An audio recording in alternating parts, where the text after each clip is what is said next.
Chapter 557.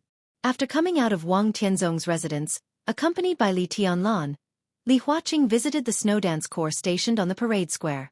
President Li Huaqing listened carefully to the reports of the two deputy marshals, Cool Breeze and Drifting Cloud, and met with Li Zhonghu, Sun Mengran, and other high-level members of the snow dance corps. Li Huaqing discussed the future garrison plan of the snow dance corps with the senior management of the snow dance corps. He affirmed the achievements of the snow dance corps in Eastern Europe this time, wrote down some requirements of the snow dance corps about armaments, and said that he would implement them as soon as possible after returning home. Then, accompanied by a group of high-level officials, President Li Huaqing visited the wounded and soldiers of the snow dance corps and talked cordially with the representatives of the soldiers. It was not until dusk fell and Riker came to pick him up that Li Huaqing returned to the Manlisai Hotel where he stayed. Li Tianlan stayed and had dinner in the station. After dinner, Tribulation, who had not recovered from his injury but was breathing more peacefully, made a cup of tea.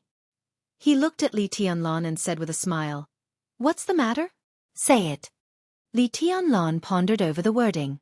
Tribulation was not in a hurry and waited quietly. Since Li Tianlan did not go back with Li Huaqing, he knew that he must have something to do. Is it hard to fight for the position of the snow dance corps? That won't happen. Li Tianlan shook his head. There were not many people in Jianghu state who could beat Tribulation in terms of qualifications and strength, or even none. Moreover, he had the full support of the giant group. As long as Tribulation nodded, he would become the new and irreplaceable marshal. Wang Tianzong is about to break through. He thought about it and finally decided to tell the truth. His tone was simple and calm, as if he was talking about a trivial matter. Tribulation's hand, which was holding the teacup, suddenly shook. The tea spilled on his hand. It was scalding hot, but he didn't seem to feel it. He looked at Li Tianlan with a stunned expression. Wang Tianzong. Breakthrough. When these two phrases were put together, it was like a raging wolf, surging and suffocating.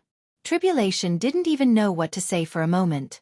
The entire dark world knew that Wang Tianzong's realm had completely surpassed the peak of the invincible realm. But he had been in the invincible realm for many years. After years of accumulation, he took a step forward. Countless people thought that Wang Tianzong was lucky. How long has it been? Was he going to break through again? Could he really break through again after surpassing the peak of the invincible realm? Is he going to break through?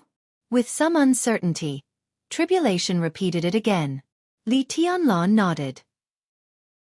Thinking about Wang Tianzong's words, he said in a low voice, "Within 3 days at the earliest and 3 days at the latest." Tribulation's face suddenly became gloomy. Even the time could be determined.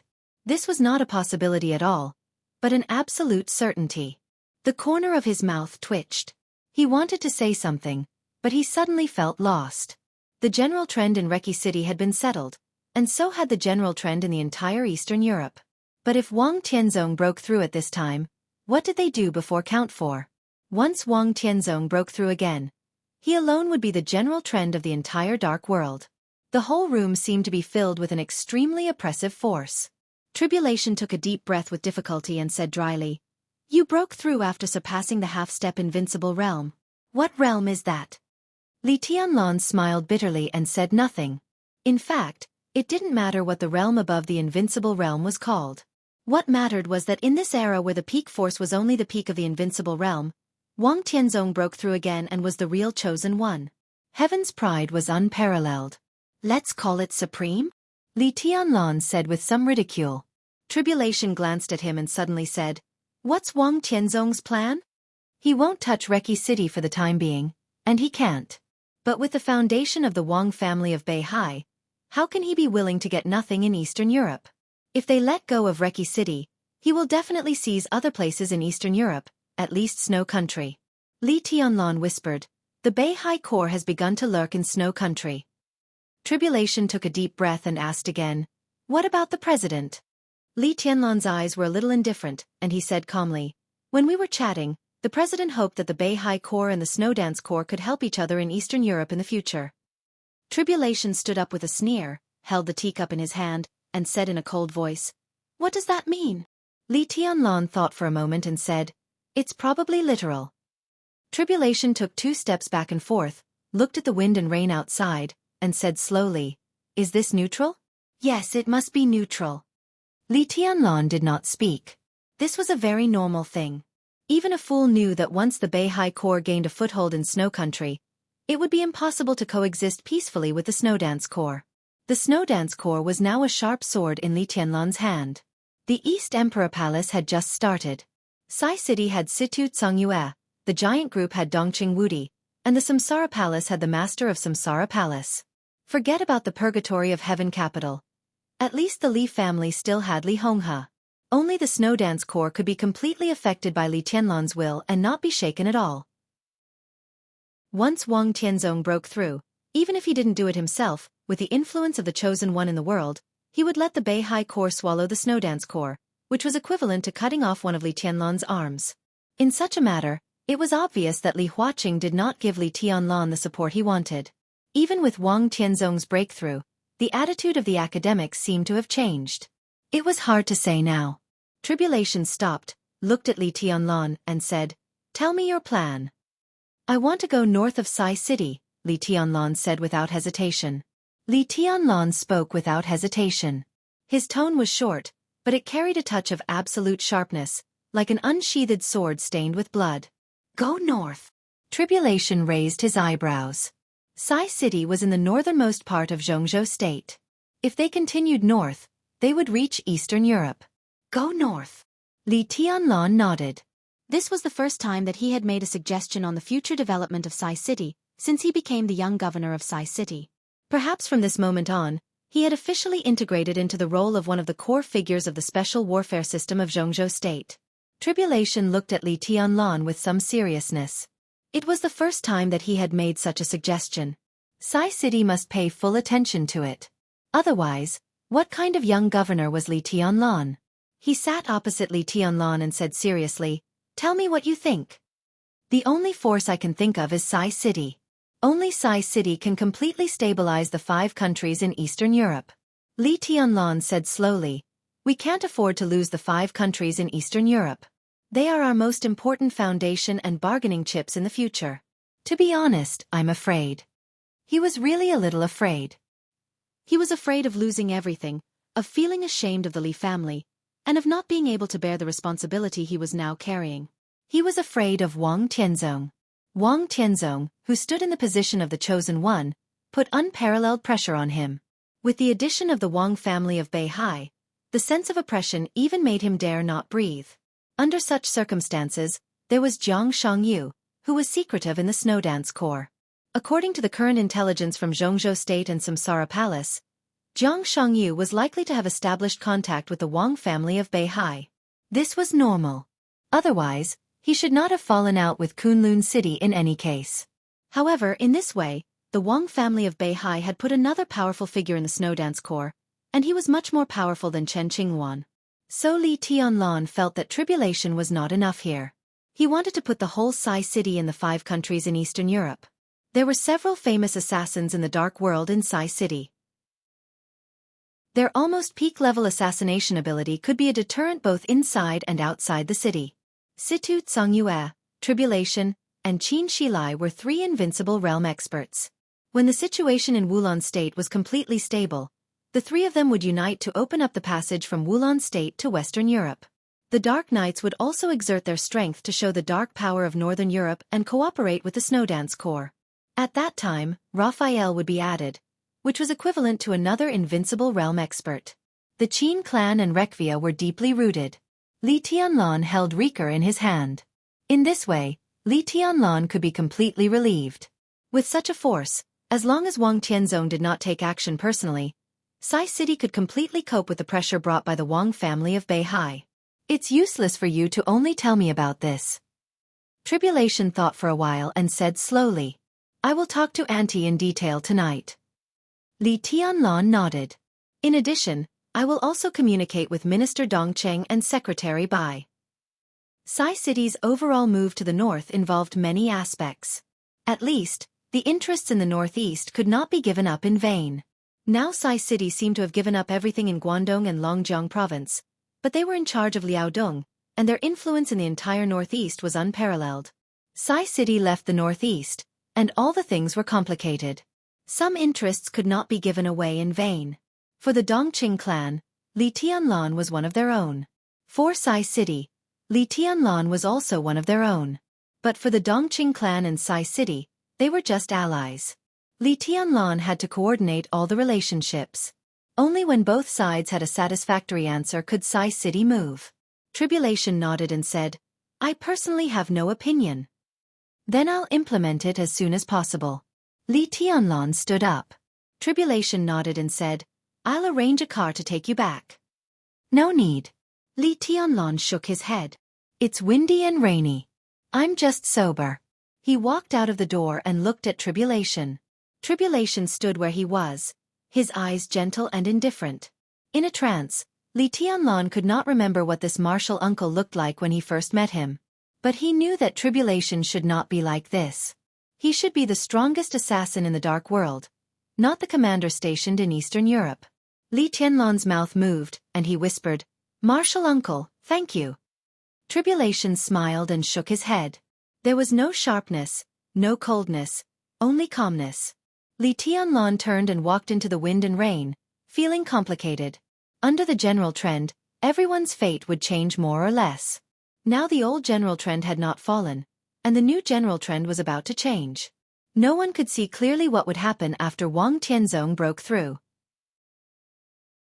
What Li Tianlan could do was to use the resources he had now to create a relatively favorable situation for himself.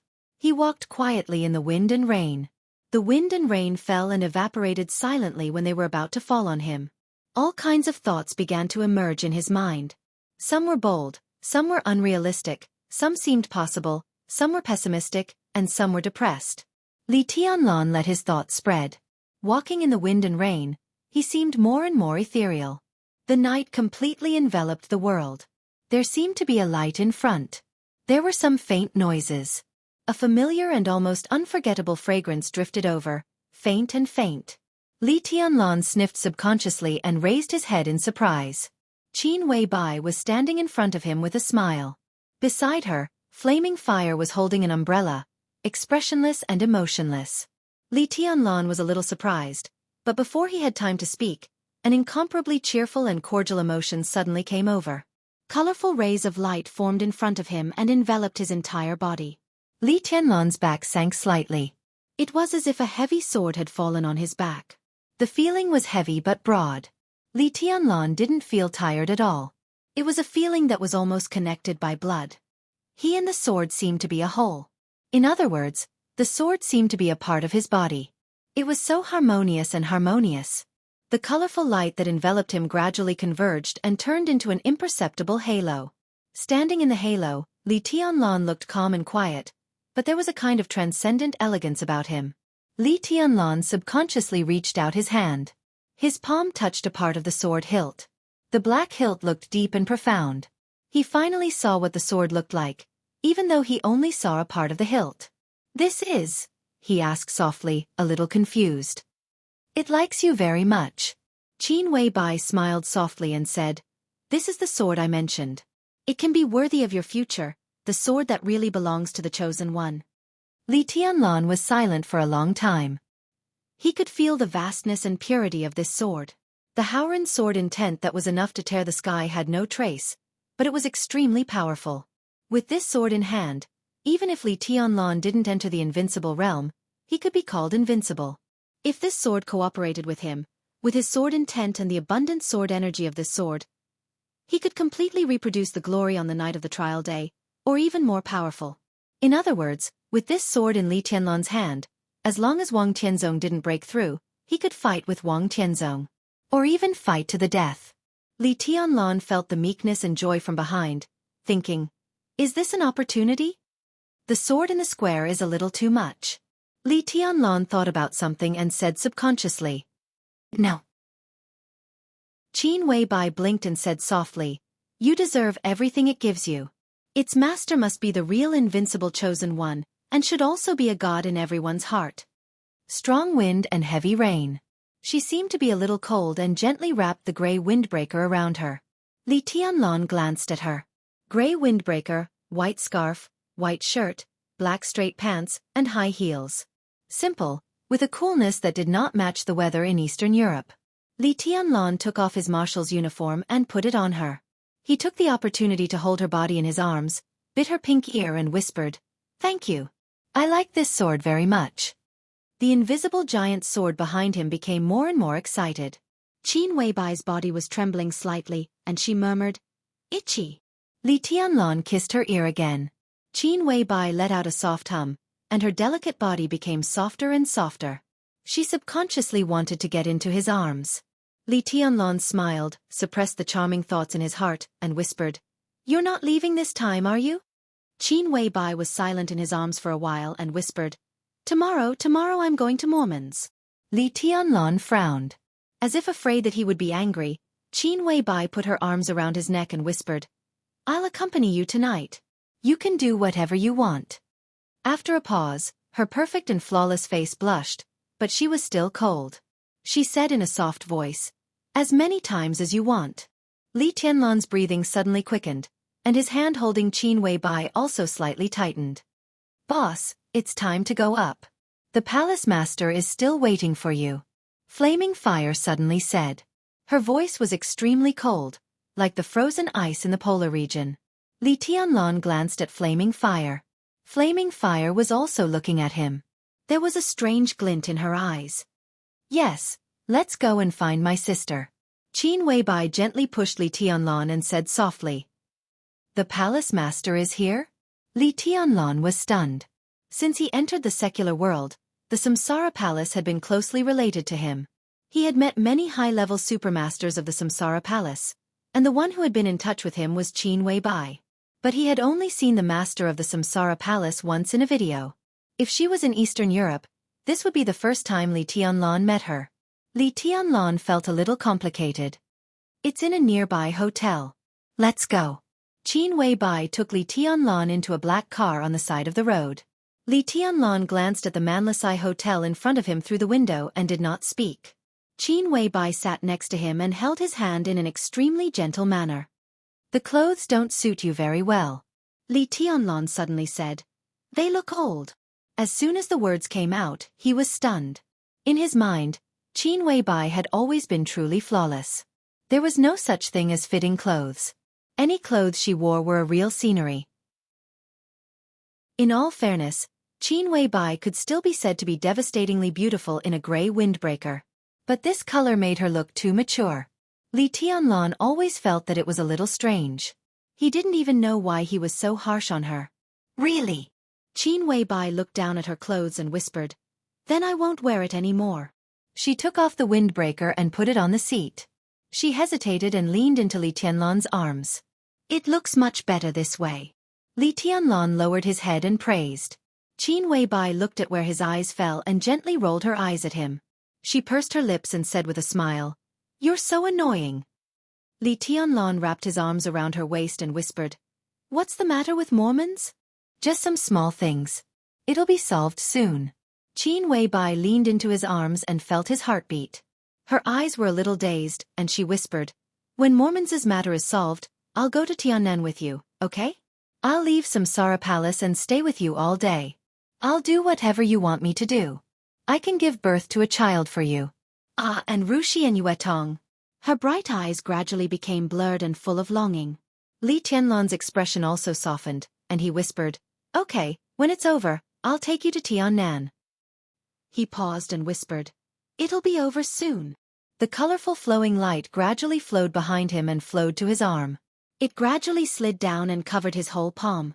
The light gradually condensed and finally turned into a pair of black gloves on Li Tianlan's palm. The corners of Li Tianlan's mouth twitched, and he felt a little helpless. His palm was gradually moving up and was about to touch the warm and proud peaks, but there was a glove on his palm. The glove was really thick. Li Tianlan looked at the glove thoughtfully. It seemed to feel Li Tianlan's mood. The light on the glove flickered with some grievance, and then it turned into a black ring again.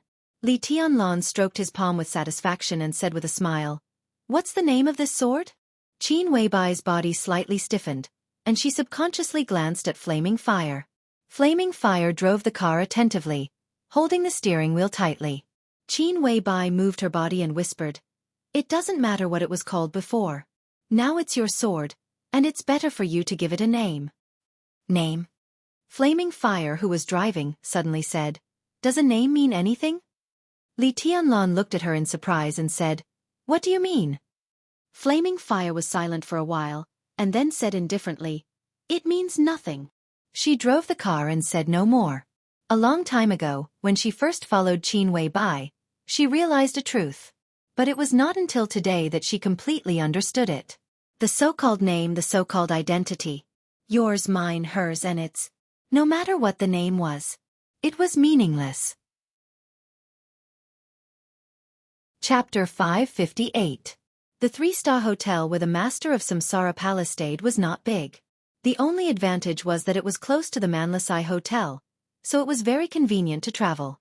After parking the car in front of the extremely exquisite hotel, Flaming Fire finally said, "Here we are." "You're not getting off?" Li Tianlan asked. "I still have something to do." Flaming Fire sat motionless in the car and said calmly. Subconsciously, Li Tianlan felt a little strange, but for a moment, he could not tell what was wrong. Before he could figure it out, Qin Wei Bai had already gently held his hand. Li Tianlan smiled, got out of the car, and walked into the hotel with Qin Wei Bai. When they were about to enter the door, he looked back. Flaming Fire's black car was approaching a crossroads ahead. Li Tianlan was deep in thought. In the end, he followed Qin Wei Bai into the hotel. The top floor, the only luxurious suite. The mysterious master of Samsara Palace lived here. For Li Tianlan, it was hard for him to describe the position of the master of Samsara Palace in his heart. It was a kind of estrangement that he had never really met, but there was a closeness between them. There was also gratitude as if he had been reborn, and some vague respect. All the emotions gathered together and became extremely complicated. Samsara Palace Master, Qin Wei Bai, and even the 12 Supermasters. Everyone had done a lot for him. There were some things that Li Tianlan already knew, some he didn't know, and some he had already noticed. It seemed that since he entered the secular world, the Samsara Palace, which had been mysterious and low-key, had actually been revolving around him. There was Qin Wei Bai's deep love for him, and naturally, there was also the laissez-faire attitude of the master of Samsara Palace when she was silent. This favor was so heavy that Li Tianlan even felt a little scared and ashamed to accept it. The elevator was going up slowly. Li Tianlan carefully tidied up his clothes and suppressed all the thoughts in his mind. He could feel the extremely strong heartbeat in his body. The huge vitality of the immortality potion was still working. This immortality came from the master of Samsara Palace. A dark green jade pendant on his neck trembled slightly as the elevator went up. That was the murderous weapon Blue Sky Underworld, which also came from the master of Samsara Palace. Li Tianlan's thoughts became more and more complicated. Qin Wei Bai had rushed to his side like a moth to a flame, and then the whole Samsara Palace had spared no effort to support him. Would there be an answer to all of this today? The elevator stopped, and the metal doors parted. Li Tianlan took a deep breath and led Qin Wei Bai out of the elevator. The door to the luxurious suite was open, and it was quiet inside. Qin Wei Bai stood in front of the door and knocked. "Come in." A calm and wooden voice rang out in the room. Qin Wei Bai walked in first and pulled Li Tianlan to the living room. The floor-to-ceiling windows in the living room were huge. In his line of sight, a tall and plump figure was sitting in front of the floor-to-ceiling windows, quietly watching the scenery outside. There was no TV on in the living room, no lights, no air conditioner, no tea, and no paintings. There was only the woman sitting in front of the window and the wind and rain outside. In the past. If this chapter is not finished, please turn the page. For a long time, this place seemed to have been deathly silent and dull. Qin Wei Bai lightened her steps and said softly, "Sister, Tianlan is here." Li Tianlan stared blankly at the black figure in his sight, bowed slightly and said, "Greetings, Palace Master." Qin Wei Bai quietly pinched Li Tianlan, her eyes filled with hidden bitterness. Li Tianlan was stunned for a moment before he realized that he had said something wrong. He coughed and said with slight embarrassment, "Sister." The master of Samsara Palace turned her head and glanced at him. There was darkness between them. But their eyes were extremely bright. Qin Wei Bai walked aside and turned on the light in the living room. The master of Samsara Palace's expression was calm. She nodded slightly and said, "Sit down." Li Tianlan sat down and didn't know what to say for a moment. You have something on your mind. The master of Samsara Palace suddenly said softly. Li Tianlan glanced at her and was a little stunned. Although she was a little plump, the outline of her face was extremely soft, and he could vaguely see the delicacy she used to have. Li Tianlan didn't even dare to guess the age of such a master of Samsara Palace. It was possible that she was 30, 40, or 50. He scratched his head and said with a smile, I'm a little nervous seeing you for the first time. It's not this. The master of Samsara Palace looked into Li Tianlan's eyes and said softly. Her eyes were so light that Li Tianlan couldn't see any emotion at all. It seemed that all emotions were merged together, and the strongest was calmness. You have something on your mind. She repeated her words. Qin Wei-bai brought a cup of tea to Li Tianlan and sat beside him. She looked at him strangely. Li Tianlan was silent for a while, then shook his head and said, It's a small matter. The chosen one in the dark world is not a small matter. The master of Samsara Palace said softly in a self-mocking voice. Li Tianlan's hand holding the teacup trembled slightly. He raised his head and said, You know all about it? The master of Samsara Palace sat by the French window and said softly with a faint sense of loss in her voice, I've been waiting for this day for a long time. She looked at Li Tianlan and asked, Are you afraid? Yes. Li Tianlan answered simply, but he was thinking about the words of the master of Samsara Palace. He had been waiting for this day for a long time. He was waiting for Wang Tianzong's breakthrough? He was a little uncertain and said directly, If there is no accident, Wang Tianzong will break through in 3 days. He is now ready and can step over that threshold at any time. I'm afraid you're right. The master of Samsara Palace had no reaction to Wang Tianzong's news. She just said softly, What I don't want to hear the most is that you're not afraid. He is the chosen one, invincible in the world. Anyone in front of him should feel afraid. This is a respect for invincibility and martial arts, as well as for oneself. Tianlan, in your current position, the most important thing is to be calm and rational. Passion and impulse are the most useless things. I don't know if I will have the chance to say these words to you in the future. It's rare for us to meet, so I'll just say it all at once. She stood up and sat on the sofa opposite Li Tianlan. She said softly, As a person in a high position, you can't easily talk about life and death. This chapter is not over. Please turn the page. After a pause, she continued, People are most likely to let themselves down. She glanced at Qin Wei-bai intentionally or unintentionally and continued, I've experienced a lot in my life, and all of them are not difficult for me. Do you know what's the most difficult thing? What? Li Tianlan asked. Being yourself. The master of Samsara Palace said calmly, This is the most difficult thing. Li Tianlan thought of a lot in an instant. He knew too little about the master of Samsara Palace, but he also knew a few major things she had done in recent years. As a person in a high position, she couldn't easily talk about life and death.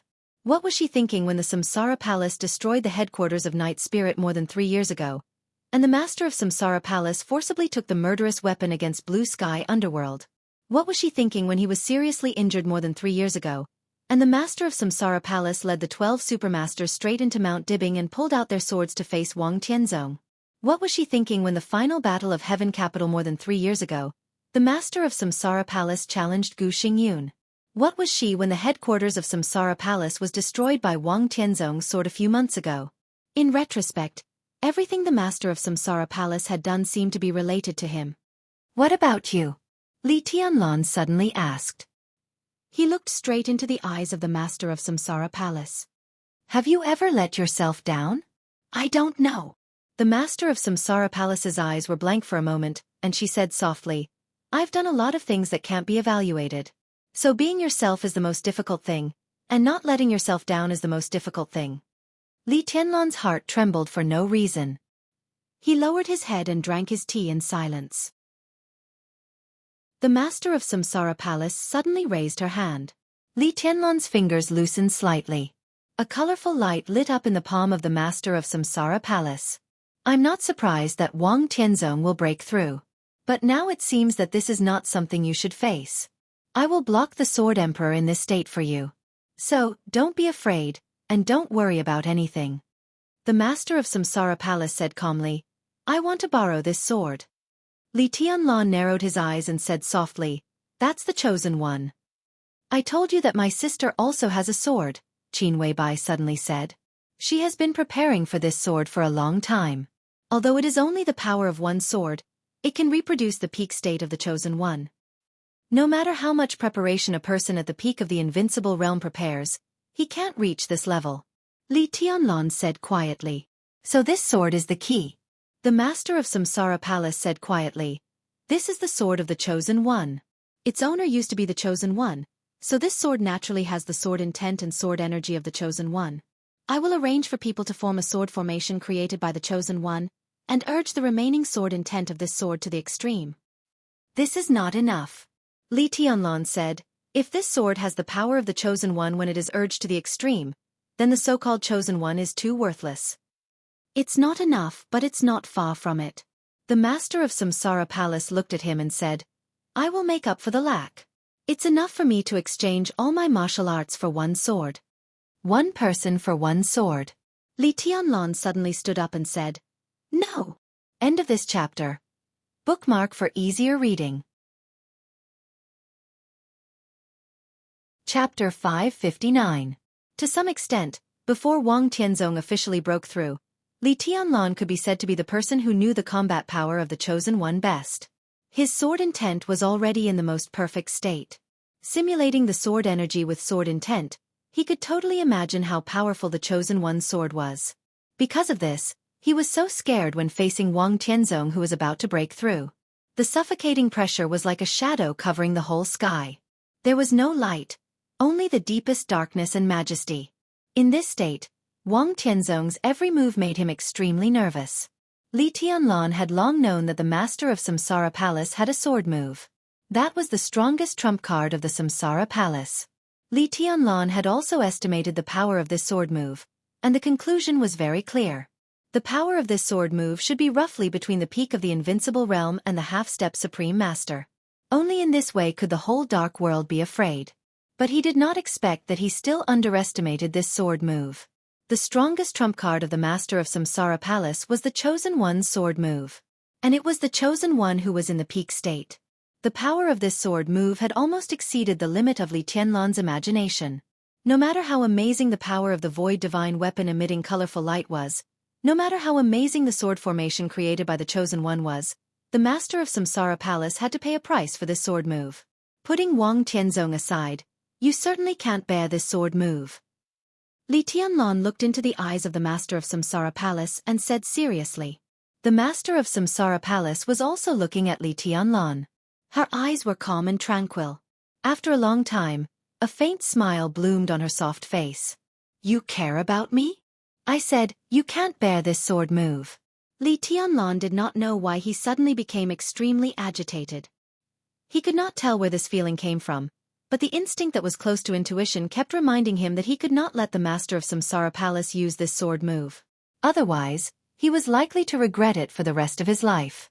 The increasingly clear intuition was almost roaring non-stop, occupying all of Li Tianlan's consciousness. His heart was beating wildly, and the worry and fear in his subconscious completely surged out, so much so that he forgot to respect the master of Samsara Palace. I can't bear it. Neither can Wang Tianzong. The master of Samsara Palace looked at Li Tianlan and said in a soft voice, there are many results after this sword move. The best result is that Wang Tianzong and I die together. The worst result is that I die and Wang Tianzong is seriously injured. But even the worst result is good enough for you. Her voice was steady and soft. In fact, Li Tianlan was wrong. He was not the only one who knew about the heavenly suns. In other words, in this era where no one had ever seen a heavenly sun, only the master of Samsara Palace had seen the power that could change the color of heaven and earth. She might not know Wang Tianzong, but it didn't matter. Wang Tianzong could definitely break through. It didn't matter. Because in any case, he firmly believed that the chosen one she met could not be stronger than Wang Tianzong after the breakthrough.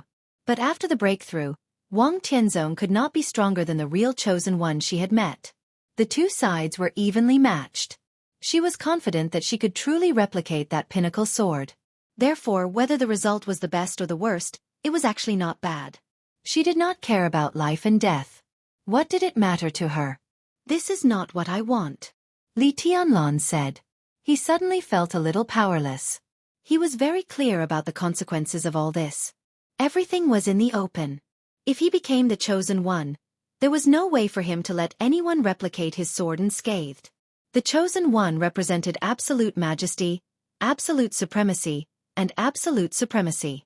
This chapter is not over. Please turn the page. Dominance over others. How could such a sword be replicated? Even with so many conditions, the master of Samsara Palace had to pay the price. But this is what you want, Qin Weibai said softly. The emotions in her eyes changed, and the crystal light was like the twinkling starry sky. Why? Li Tianlan asked. Qin Weibai wanted to say something. Li Tianlan suddenly glanced at her and shook his head. He looked straight at the master of Samsara Palace and asked, "Why?" "It has something to do with you, and it has nothing to do with you." The master of Samsara Palace laughed softly. Her eyes became softer, but with a little stubbornness and sadness. "The biggest reason is that I want to give myself an ending. Do you like this ending?"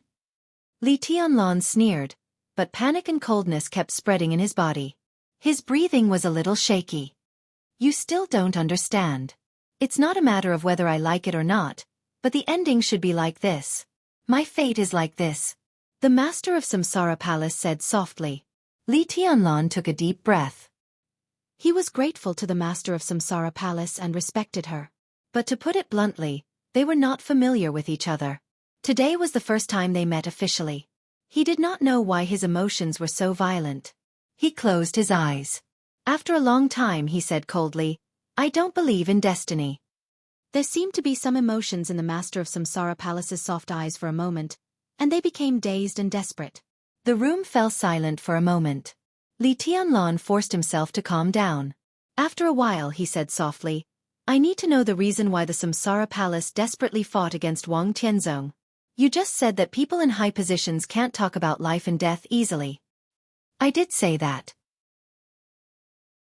The master of Samsara Palace said softly, "But if there is no Samsara Palace, I will naturally not be in a high position. The Samsara Palace has actually done everything it can do by existing to this day.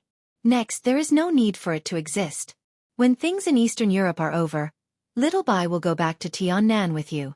All the preparations have been made there. It will be your real sky. With Little Bai helping you, I can rest assured." Li Tianlan frowned and looked at the master of Samsara Palace in silence. The chaos in Eastern Europe was caused by the Samsara Palace, so I have always been able to grasp the general direction of the chaos. Tianlan, now you have done everything you should do. Wang Tianzong's breakthrough is not what you should care about. The final battle is also not your business. All grievances will be settled in the final battle. As for the future, it will be a new era. Isn't that good? No matter how good the era is, if you can't see it, what's the point for you? Li Tianlan said coldly. "I don't deserve to see the era that is too good." The master of Samsara Palace smiled brightly, but a little sadly. "So you are going to die?" Li Tianlan looked at the master of Samsara Palace and laughed at himself. "And you are going to die for me? What's the reason?" The master of Samsara Palace was silent for a while, then slowly said, "The reason? Just take it that I owe you and pay you back." "You don't owe me anything." All the negative emotions in Li Tianlan's heart broke out completely, and his voice was cold. "Before today, you were just a name I heard from others. We didn't even meet. What can you owe me? Do you still remember Dongqing Huangtu?" The master of Samsara Palace suddenly asked. Li Tianlan was slightly stunned. Of course, he remembered Dongqing Huangtu. In fact, out of some curiosity, he had been looking for clues about Dongqing Huangtu, but all the clues he got pointed to one problem. This chapter is not over. Please turn the page. "I remember," he said, "but this person doesn't exist at all, and he shouldn't exist. If he really doesn't exist, how can there be you?" The master of Samsara Palace's voice was fleeting, but in Li Tianlan's ears, it was like a clap of thunder. Li Tianlan's face suddenly turned pale. He gritted his teeth and said, "What do you mean?" "Nothing." The master of Samsara Palace said softly, "It's just that for me, what has existed can't be denied. He is the chosen one, so he naturally existed." Li Tianlan subconsciously glanced at Qin Weibai. Qin Weibai had been silent. Her perfect and delicate face seemed to be transparent in the light. He remembered that Qin Weibai had talked about Dongqing Huangtu for the first time that day. He was besieged by several invincible realm experts, interfered by countless thundershocking realm experts, and drowned by murderous weapons and a sea of people at the same time. Corpses were everywhere, and blood flowed like a river. He was besieged to death by 6 invincible realm experts? Li Tianlan asked. To be exact, there were 3 murderous weapons and 7 experts at the peak of the invincible realm.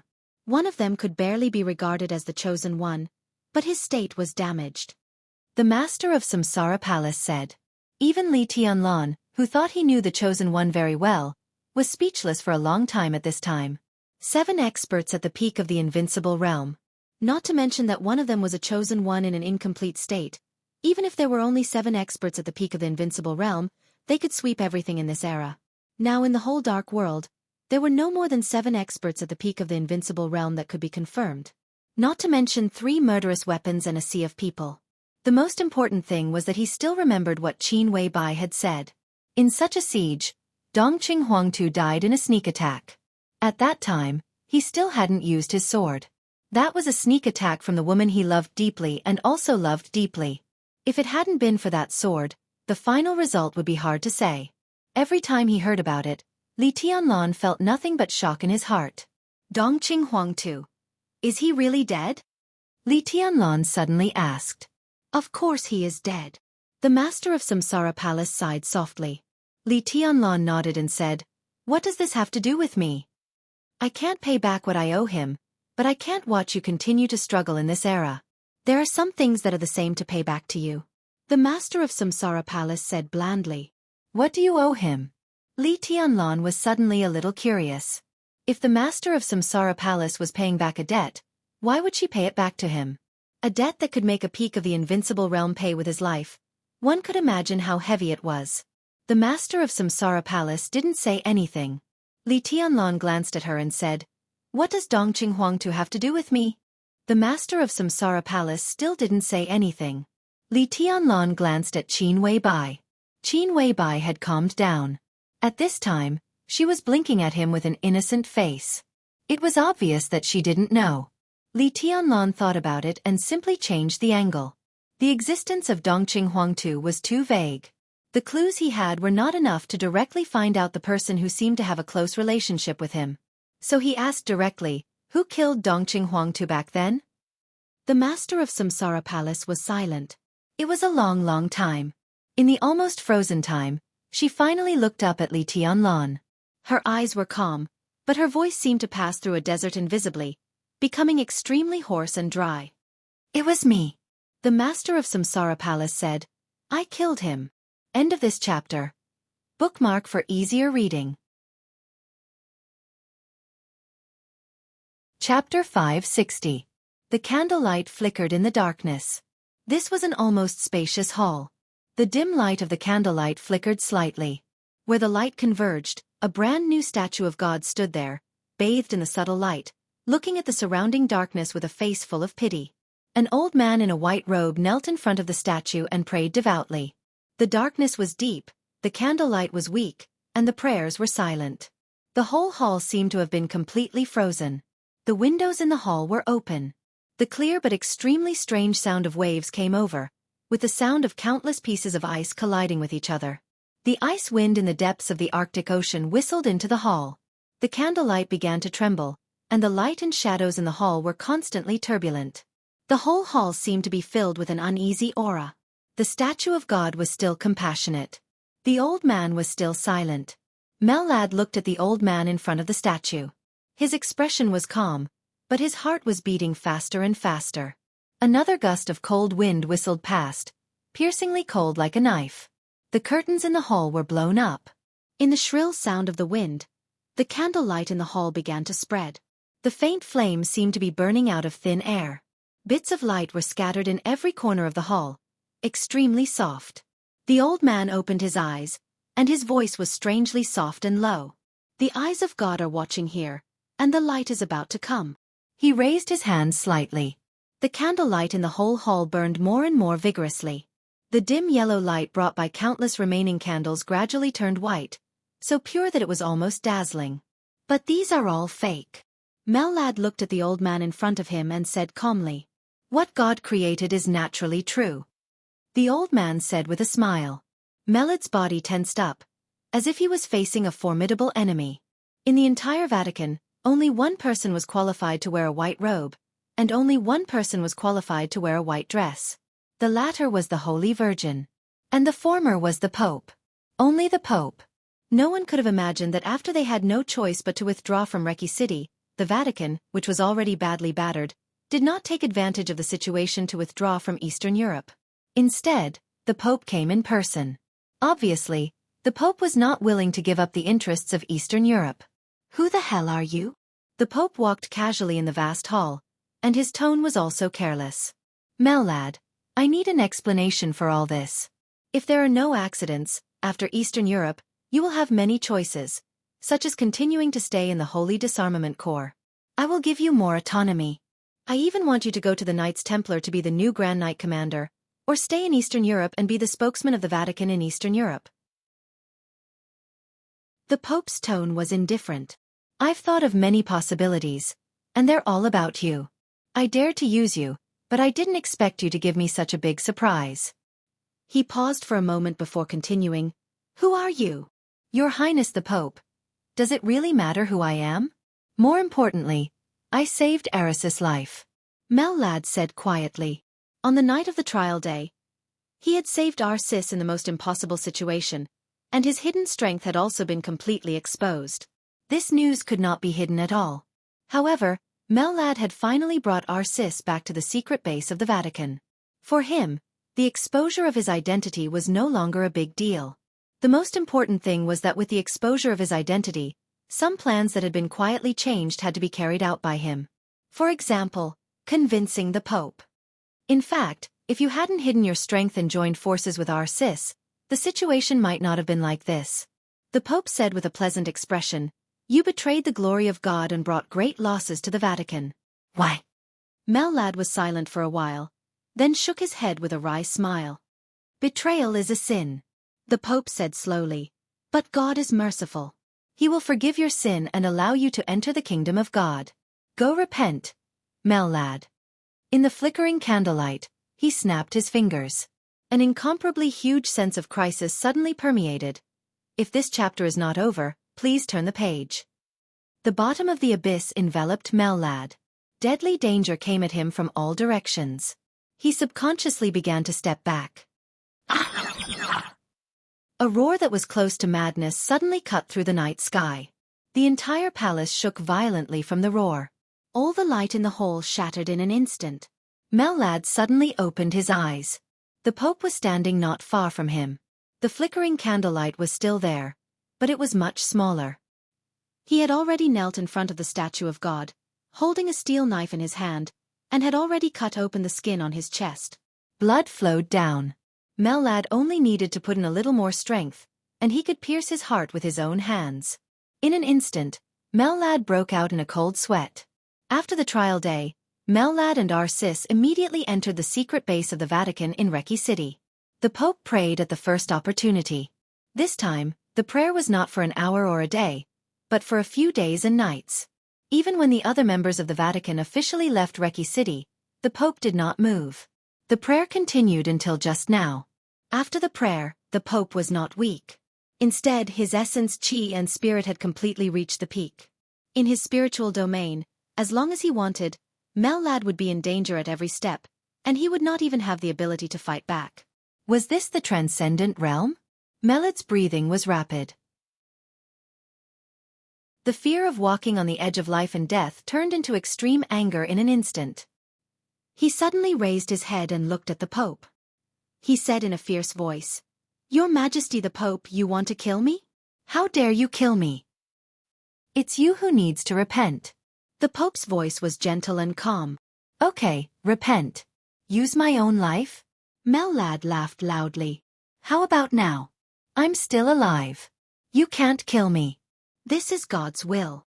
The Pope said slowly, "God has given you life. You should thank God." Mellad stared at the Pope. Sweat and blood continuously flowed from his body. The Pope looked at Mellad quietly, his eyes deep and bottomless. After an unknown period of time, Mellad took a deep breath, stretched out his hand, and drew a cross in front of his chest. The Pope smiled with satisfaction. "I like your attitude now." He poured himself a glass of water and took a sip. God created all things.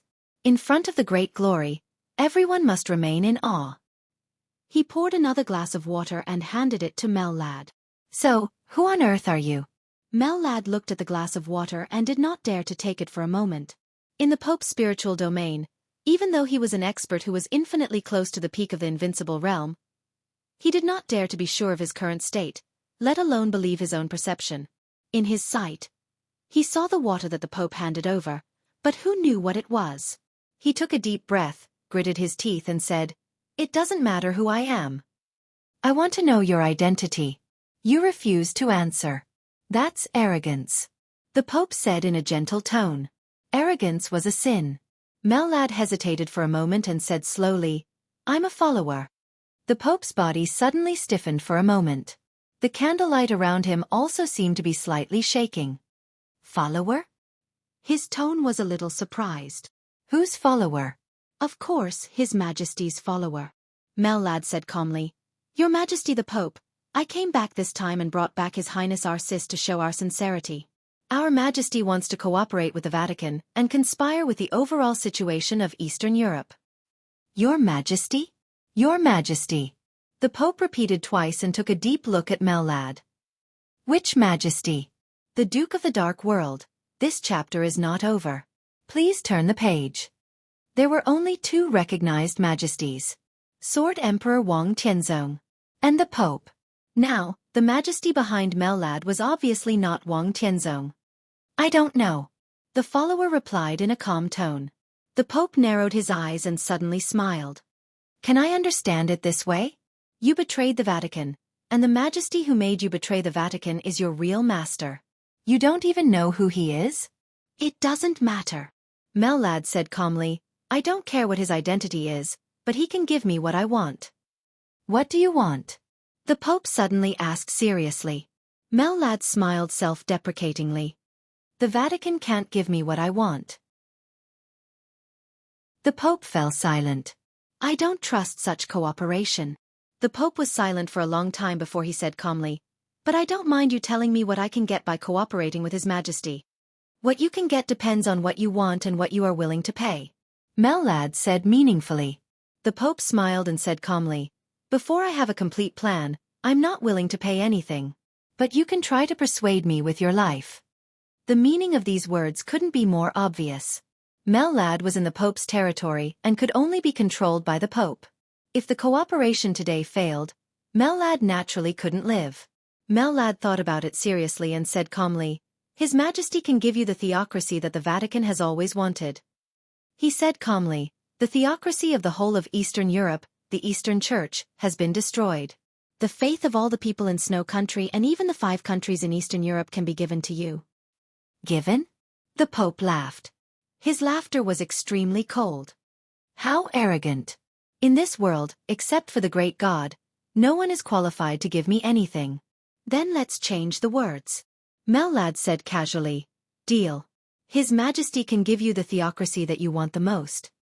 The Pope leaned against the sofa and said slowly, "Why does His Majesty think that he can give me these things?" He looked at Mellad and said meaningfully, "The 5 countries in Eastern Europe are Li Tianlan's world. Up until now, no one can deny this." Mellad nodded. "The 5 countries in Eastern Europe do belong to Li Tianlan. But sometimes, in sensitive times, the direction of the 5 countries in Eastern Europe is decided by Jianghu State." "Jianghu State," the Pope muttered to himself thoughtfully. "As for Snow Country, the Vatican's roots in Snow Country are not shallow. When the general situation is settled, His Majesty will naturally help from behind and let the entire Vatican be unimpeded in Snow Country." Mellad continued.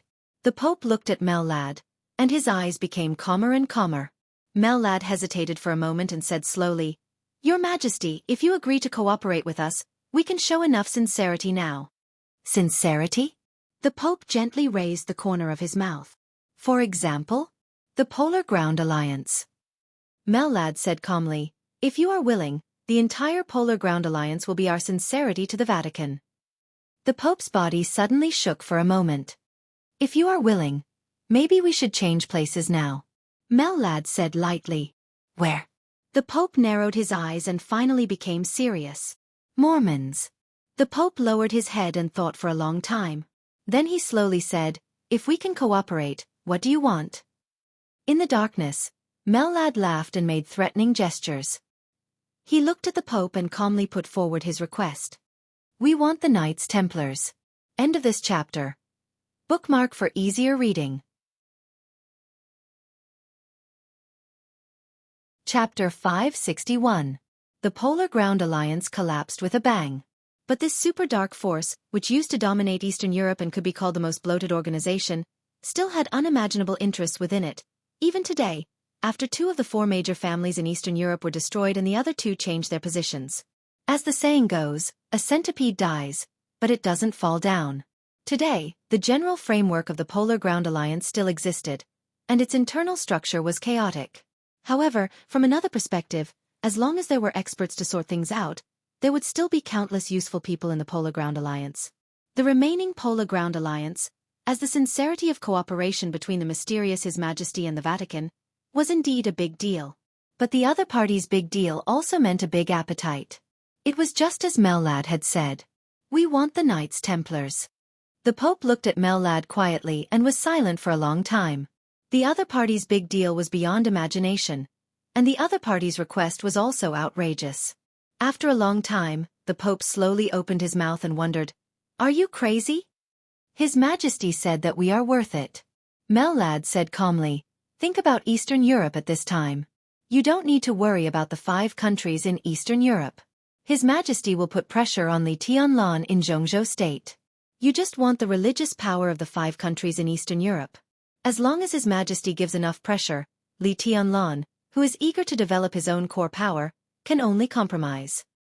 In addition to the 5 countries in Eastern Europe, if the Polar Ground Alliance is used by the Vatican's chances of winning will also be extremely great.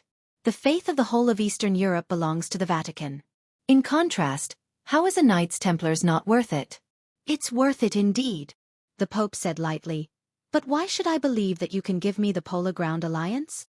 Nothing is taken for free. Mellad paused, and a very strange light flashed in his eyes. If the Vatican wants to get the Polar Ground Alliance, it needs to do something. For example, the Pope asked with great interest. The current Polar Ground Alliance, with the destruction of the Violet and Morton families, the Qin clan and Rekvia's change of position, is extremely chaotic internally. But in fact, Snow Country has occupied a great advantage, and everyone can see this. The Pope nodded. There were almost no powerful countries in Eastern Europe. Snow Country could be said to be the only top international hegemon country in Eastern Europe. They occupied the world's largest territory. They were tough, greedy, and aggressive. The strong desire to fight seemed to be engraved in their bones and blood. Great changes had taken place in the 4 great families, and the Polar Ground Alliance had collapsed. The higher-ups and important figures of the Polar Ground Alliance had already regarded Snow Country as their best place to rely on. At present, the reason why the Polar Ground Alliance was so chaotic was that with the great changes of the 4 great families, they were splitting internally. Today, most of the power of the Polar Ground Alliance had fallen to Snow Country, but within them, the supporters of more than a dozen other countries also occupied a certain proportion. The most important thing was that the Qin clan and Rekvia had united and won a considerable part of the power within the Polar Ground Alliance. Now this power could be said to be the biggest stumbling block for Snow Country to control the Polar Ground Alliance, and this power undoubtedly belonged to Jianghu state at this time. The Pope glanced at Mellad and asked, So, you have the confidence to persuade Snow Country? Or convince Jianghu state? He thought about it, shook his head and continued, Is it Snow Country? Li Tianlan would definitely not let go of the power of the Polar Ground Alliance that belonged to Jianghu state. In this way, the biggest possibility was that the mysterious His Majesty had the confidence to persuade Snow Country. In fact, His Majesty has already persuaded Snow Country. Mellad's body gradually relaxed. Now the whole Snow Country. His Majesty is waiting for me to persuade you. He looked at the Pope and said meaningfully, The cooperation is right in front of us, and it only needs you to reach out once. This chapter is not over. Please turn the page. The eyebrows of the Pope slightly raised as he slowly said, "Before this, we already had the intention to cooperate with them. From the current situation, we are the only choice of the Snow Empire. Since that is the case, why should I rely on you to cooperate with the Snow Empire?" What he said was completely true. Nowadays, the whole of Eastern Europe was in a state of insecurity. The situation was just like East Island more than 3 years ago, or even more serious than East Island. As the strongest country in Eastern Europe, Snow Country had to make a choice and invite a force that could stabilize the situation of the Dark World in Eastern Europe to Snow Country. At the same time, it could stabilize its position and also contend against the pressure brought by Jianghu state. Nowadays, looking at all the major forces in the world, only the Vatican met this standard. And relatively speaking, the Vatican didn't want much. What they wanted was faith. At least for the time being, there was no conflict of interest. If the two sides cooperated, they could rest assured of each other in the short term. "You said it before." "That was before," Mel explained patiently. "The president of Snow Country was born in the Violet family, and the Violet family has a close relationship with the Eastern Church. Is the intention to cooperate at that time really credible?" Well, even if it is credible at that time, His Highness Arsis was still in his peak state. As for now, he shrugged. "It's a pity." The Pope's eyes were slightly cold. "So you deliberately let Arsis be seriously injured, but then saved him?" Mellad was silent. He didn't mind exposing his identity, but he had to sit back and watch Arsis be seriously injured. He couldn't explain this kind of thing. "But even so, we are still the only choice of Snow Country," the Pope said indifferently. "Compared with any force that Snow Country can invite, we want even less." "You still don't understand. What Snow Country really wants to invite is not some force, but experts. With the foundation of the Snow Empire, they only lack experts. It's just that most of the experts today have their own standpoint, so they want to invite other forces. No matter how you look at it, the current Vatican is not the best choice for the Snow Empire. The best choice for the Snow Empire is us, because compared to the Vatican, our strength has not formed yet, and we want less." The Pope's eyes slightly narrowed. What Snow Country needed now was indeed experts. If an Invincible Realm expert who was close to the peak of the Invincible Realm but had no clear position joined Snow Country would probably give him the most luxurious treatment at all costs. In that case, they didn't need to invite other forces. To say the least, Mellad, whose own force had not been formed yet, and His Majesty behind him were much better than the Vatican. As long as Snow Country paid the price, the mysterious His Majesty's force would develop in Snow Country in the future, and it would be the local force of Snow Country. Regardless of His Majesty's strength, Mellad alone was enough to stabilize the current situation of Snow Country. But now His Majesty wanted to use Snow Country to exchange for Knights Templars. Obviously, compared with Snow Country, whose strength was intertwined and entangled, His Majesty, whose own foundation was insufficient, didn't want to be involved in the current cooperation and future game with Snow Country. He didn't have the confidence to participate, but the Vatican had the confidence. The weight of Knights Templars they wanted was naturally not as great as that of the whole Snow Country. But Knights Templars was a relatively young force in the Dark World. Its organization was simple, and its core was clear at a glance. Besides, it had Melit's qualifications in the Holy Disarmament Corps. Knights Templars was undoubtedly the best to control. Even if its scale was a little small, its potential was endless. If Knights Templars were in his hands, it would be a real sea and sky for His Majesty. The Pope thought of His Majesty's conclusion. "We are worthy of each other." Finally, he nodded. "Get ready. Let's go to Mormon's." Melit's face bloomed with joy and a bright smile. He gave a somewhat exaggerated salute and said, "I'll arrange it right away." "Your Majesty the Pope." He placed a small bottle in his hand in front of the Pope. "What's this?" "Teaching. This chapter is not over. Please turn the page." The Emperor raised his eyebrows slightly. "A small gift. A very magical medicine." Mellad smiled and said, "His Highness Arisis's injury is very serious. But if the Vatican wants to completely control the Polar Ground Alliance, I'm afraid there will be a conflict with the power of Jianghu state. His Highness Arisis's power is very important. This medicine can't make him return to his peak state, but within about 12 hours after taking the medicine, it can make him recover at least half of his combat capability. The only drawback is that the period of weakness is very long, very long. Your Majesty the Pope can use it at your discretion. Give it to me. An incomparably deep voice suddenly sounded behind Mellad. The Pope and Mellad turned their heads at the same time. In the dark corner of the hall, an incomparably burly figure walked over. His figure was steady, but as he moved forward, the candlelight in the room began to shake slightly. The cold wind blew in, but it was melted by the aura of this figure. The temperature of the entire hall seemed to be rising. The cold wind seemed to be burning, turning into an angry flame. Arsis. Ever since he had been rescued by Mellad, Arsis had been in a coma. He had only just woken up.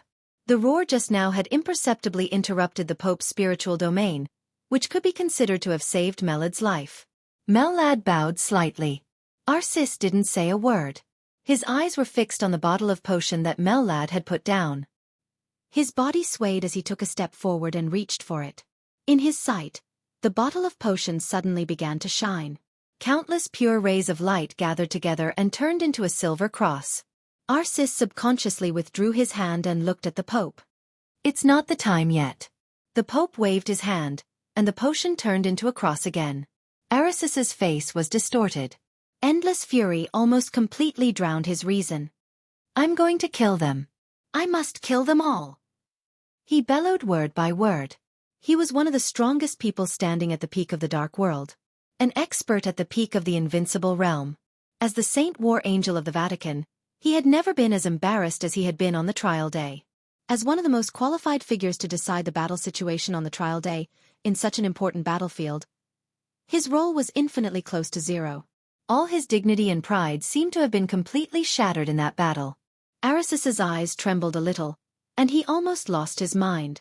Mellad lowered his head and suddenly said, Your Highness, instead of thinking about revenge, we might as well study why such a situation happened that night. His eyes looked at the shimmer floating under his feet and he said blandly, You've been crowned by His Majesty the Pope. How could you be hypnotized by a mere patriarch in Eastern Europe? Isn't that strange? Arsis was stunned for a moment. Why? He slowly turned his head and looked at Mellad, his eyes bloodshot. It's very simple. Someone destroyed your state of coronation. Mellad said calmly. And the means are extremely brilliant. Such a person knows the coronation very well, and he is also a master in the spiritual field. Who? Arsis suddenly let out a roar. Mellad stopped talking. The Pope sighed deeply and was a little disappointed. He had already known who the so-called traitor was. He was a master in the spiritual field, and he knew the coronation and could get close to Arsis. There were only 2 of them in the world. The Pope was not in Eastern Europe that day, and it was impossible for him to destroy the coronation. So there was only one candidate left. The Holy Virgin of the Vatican. Angel. End of this chapter. Bookmark for easier reading.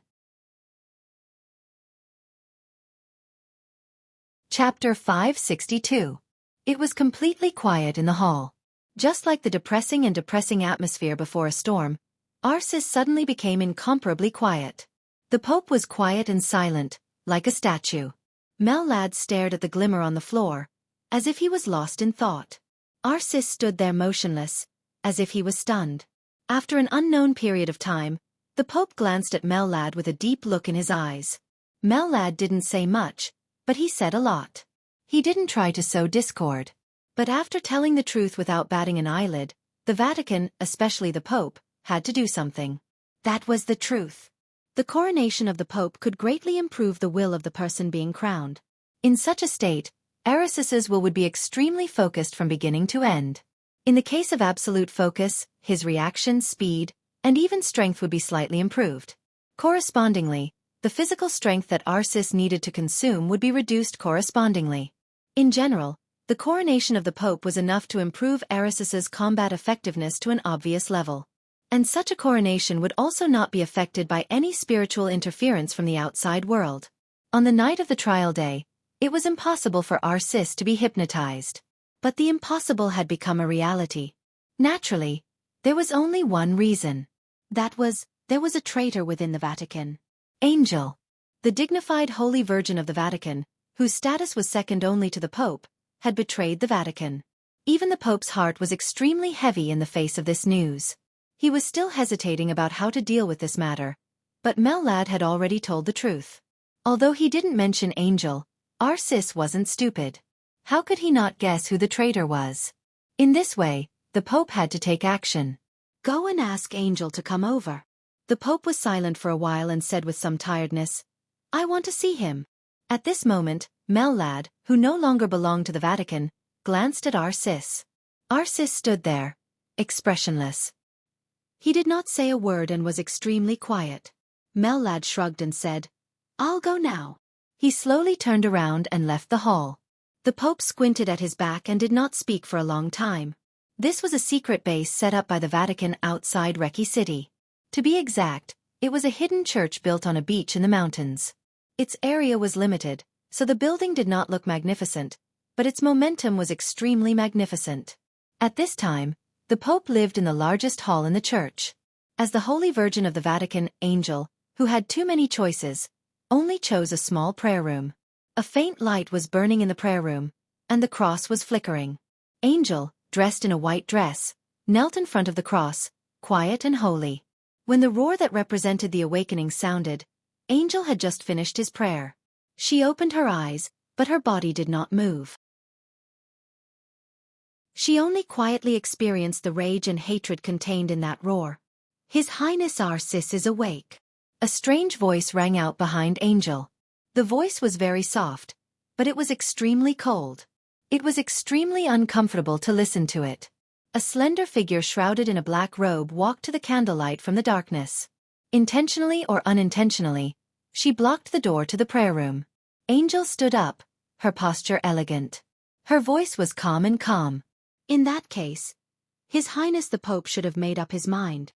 The figure in the black robe was silent for a while, then nodded and said, Yes.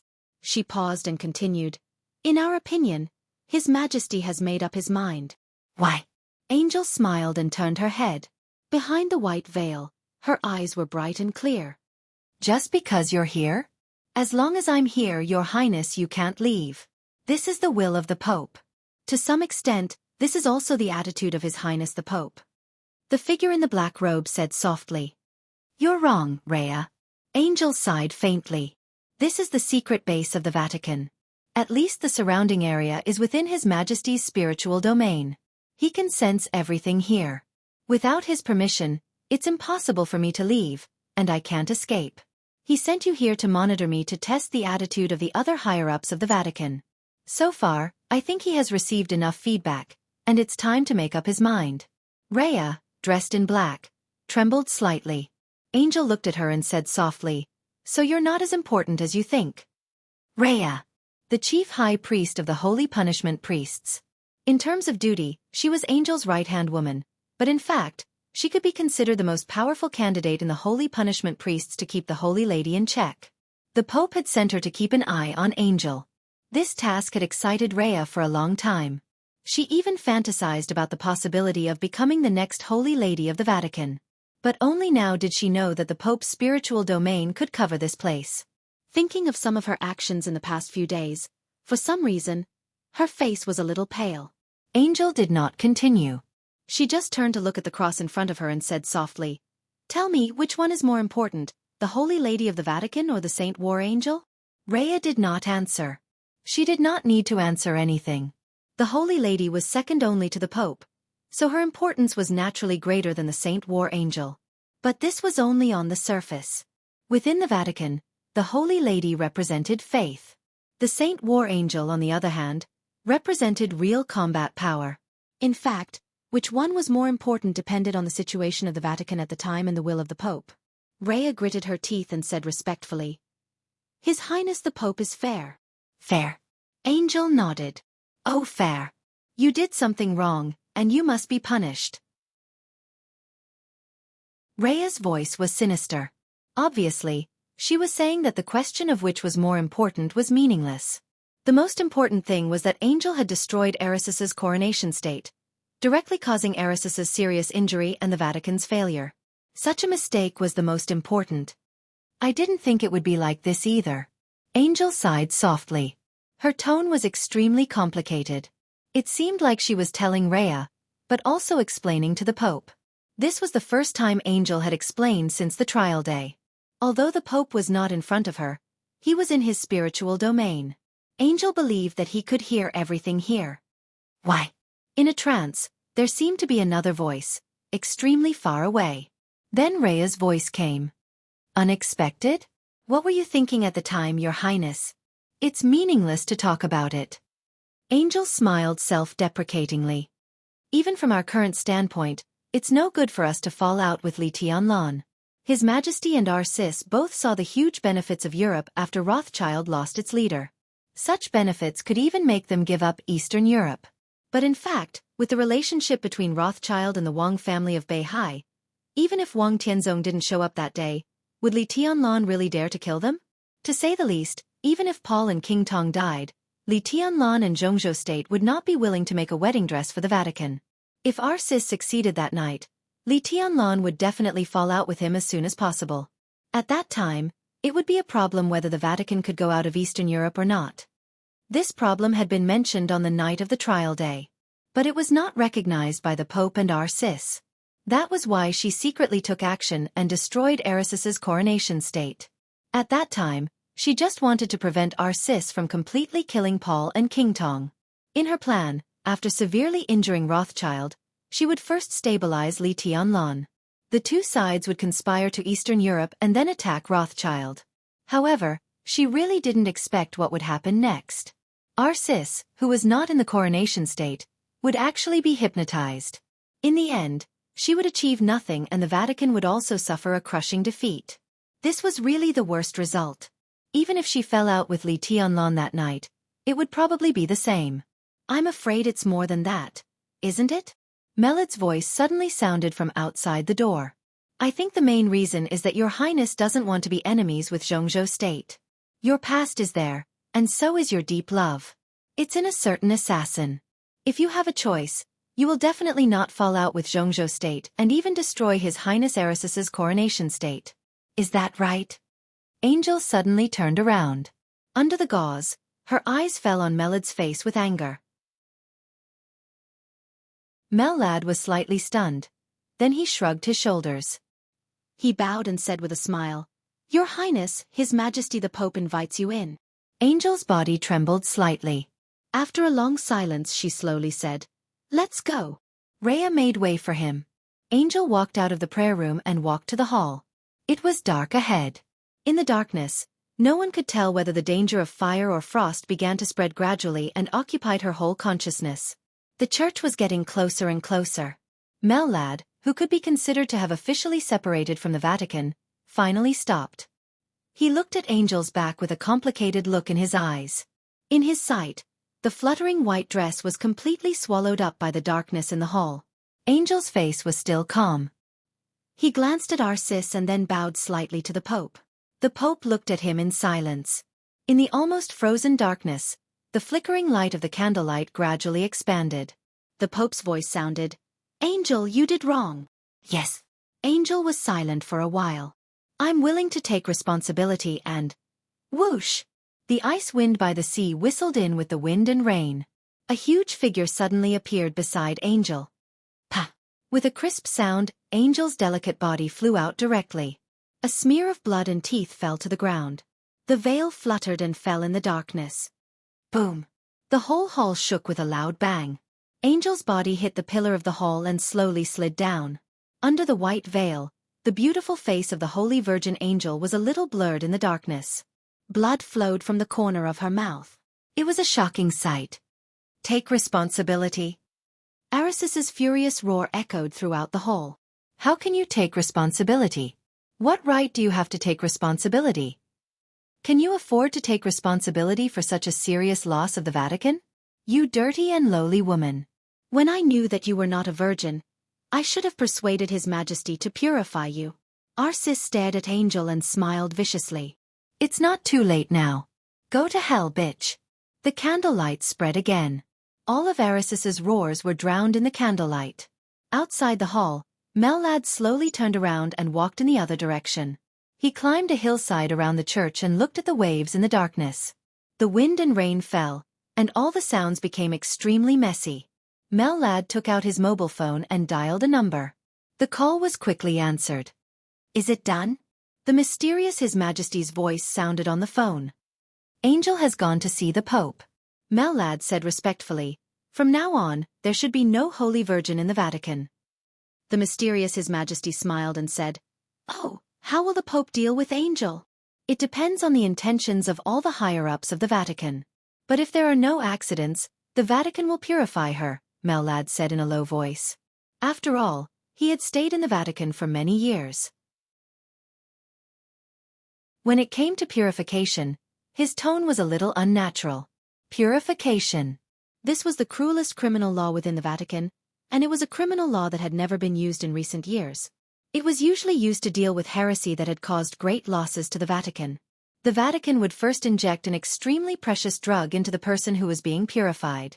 This drug would not have any direct increase in combat power, but it could make the injected person's spirit unprecedentedly concentrated, and his spirit was absolutely concentrated. This also meant that the other party would always be awake, and his body would become extremely sensitive to external pain.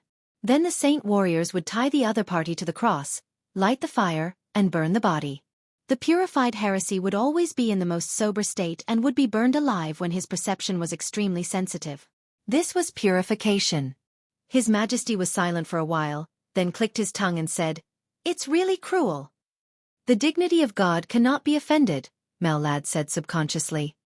He shook his head self-deprecatingly and said softly, Your Majesty, I don't understand why you are targeting Her Highness Angel.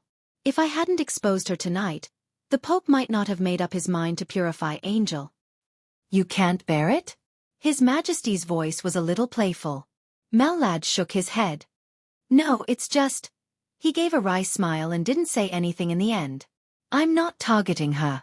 In fact, if I ascend to the peak of the dark world in the future, the Vatican will definitely be one of my most troublesome opponents.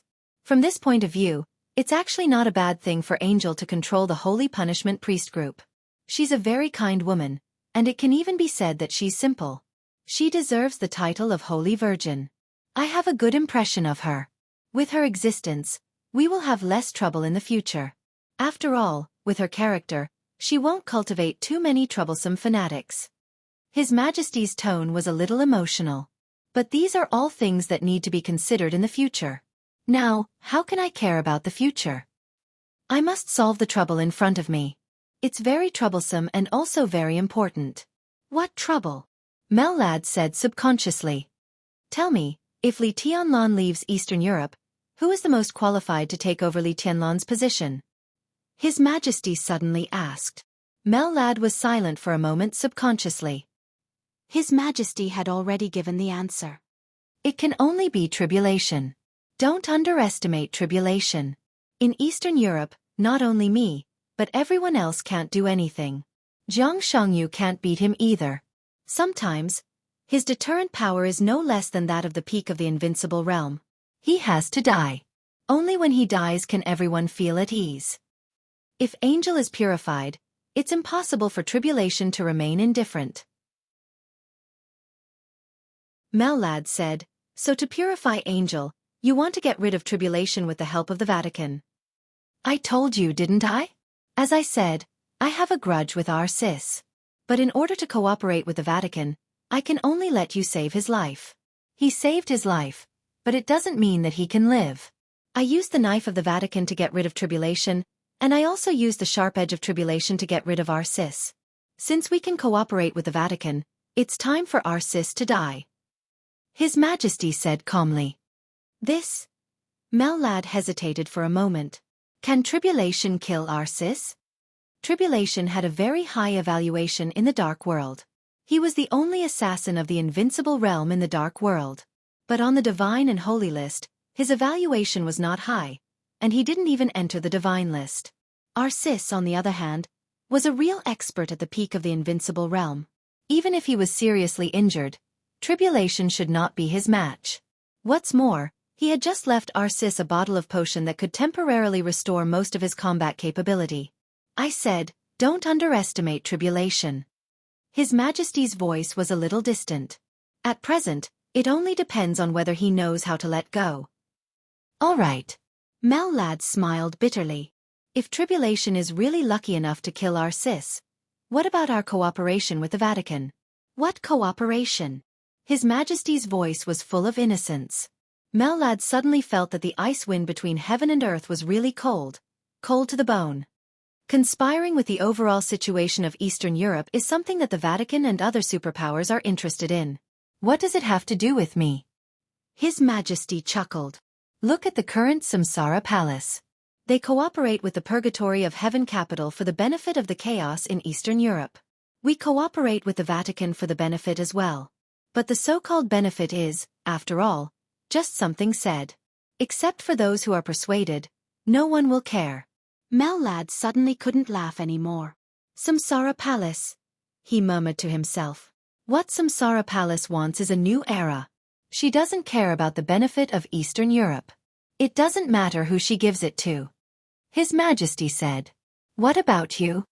Mellad asked. Me. His Majesty laughed. Why don't you understand? What I really want is Knights Templar. Now he had more than one invincible realm expert around him. But strictly speaking, the relationship between the two sides was not the kind of relationship that could be completely trusted. His Majesty had no so-called foundation or heritage, so what he really wanted was a foundation that could allow him to develop. There was such a foundation in Eastern Europe. But he couldn't take away the 5 countries in Eastern Europe. He couldn't take Snow Country. As for the territories outside Snow Country and the 5 countries in Eastern Europe, they were also entangled. In contrast, in the whole Dark World, only Knights Templar was the simplest. But the organization of Knights Templar was also the most streamlined and comprehensive. As a vassal agency of the Vatican, most of the complicated internal entanglements were concentrated in the Vatican. The internal environment of Knights Templar could be said to be the simplest force. Such a foundation was what His Majesty needed the most. So he cooperated with the Purgatory of Heaven capital. He cooperated with Wang Qinglei. Jianghu entered Eastern Europe. Some of these collaborations had been implemented, and some had not been implemented. But it didn't matter, because even if these were just cooperation intentions, they could become bargaining chips in his hands. He used these bargaining chips to persuade Snow Country. Then Mellad exposed his strength and persuaded the Vatican. Snow Country cooperated with the Vatican, and His Majesty would also cooperate with the Vatican. In this way, the Vatican got Snow Country and the broken but still bloated Polar Ground Alliance. But His Majesty got the entire Knights Templar. Mellad suddenly felt that something was wrong. The cooperation this time was simple and vague. Snow Country paid most of the power of the Polar Ground Alliance for this. And the Vatican paid Knights Templar for this. Then what did His Majesty pay? His Majesty finally. It seemed that he paid some saliva? And it was Mellad who paid the saliva to persuade the Vatican. He held his mobile phone and was silent for a long time. Then he said seriously, Your Majesty, does this count as getting something for nothing?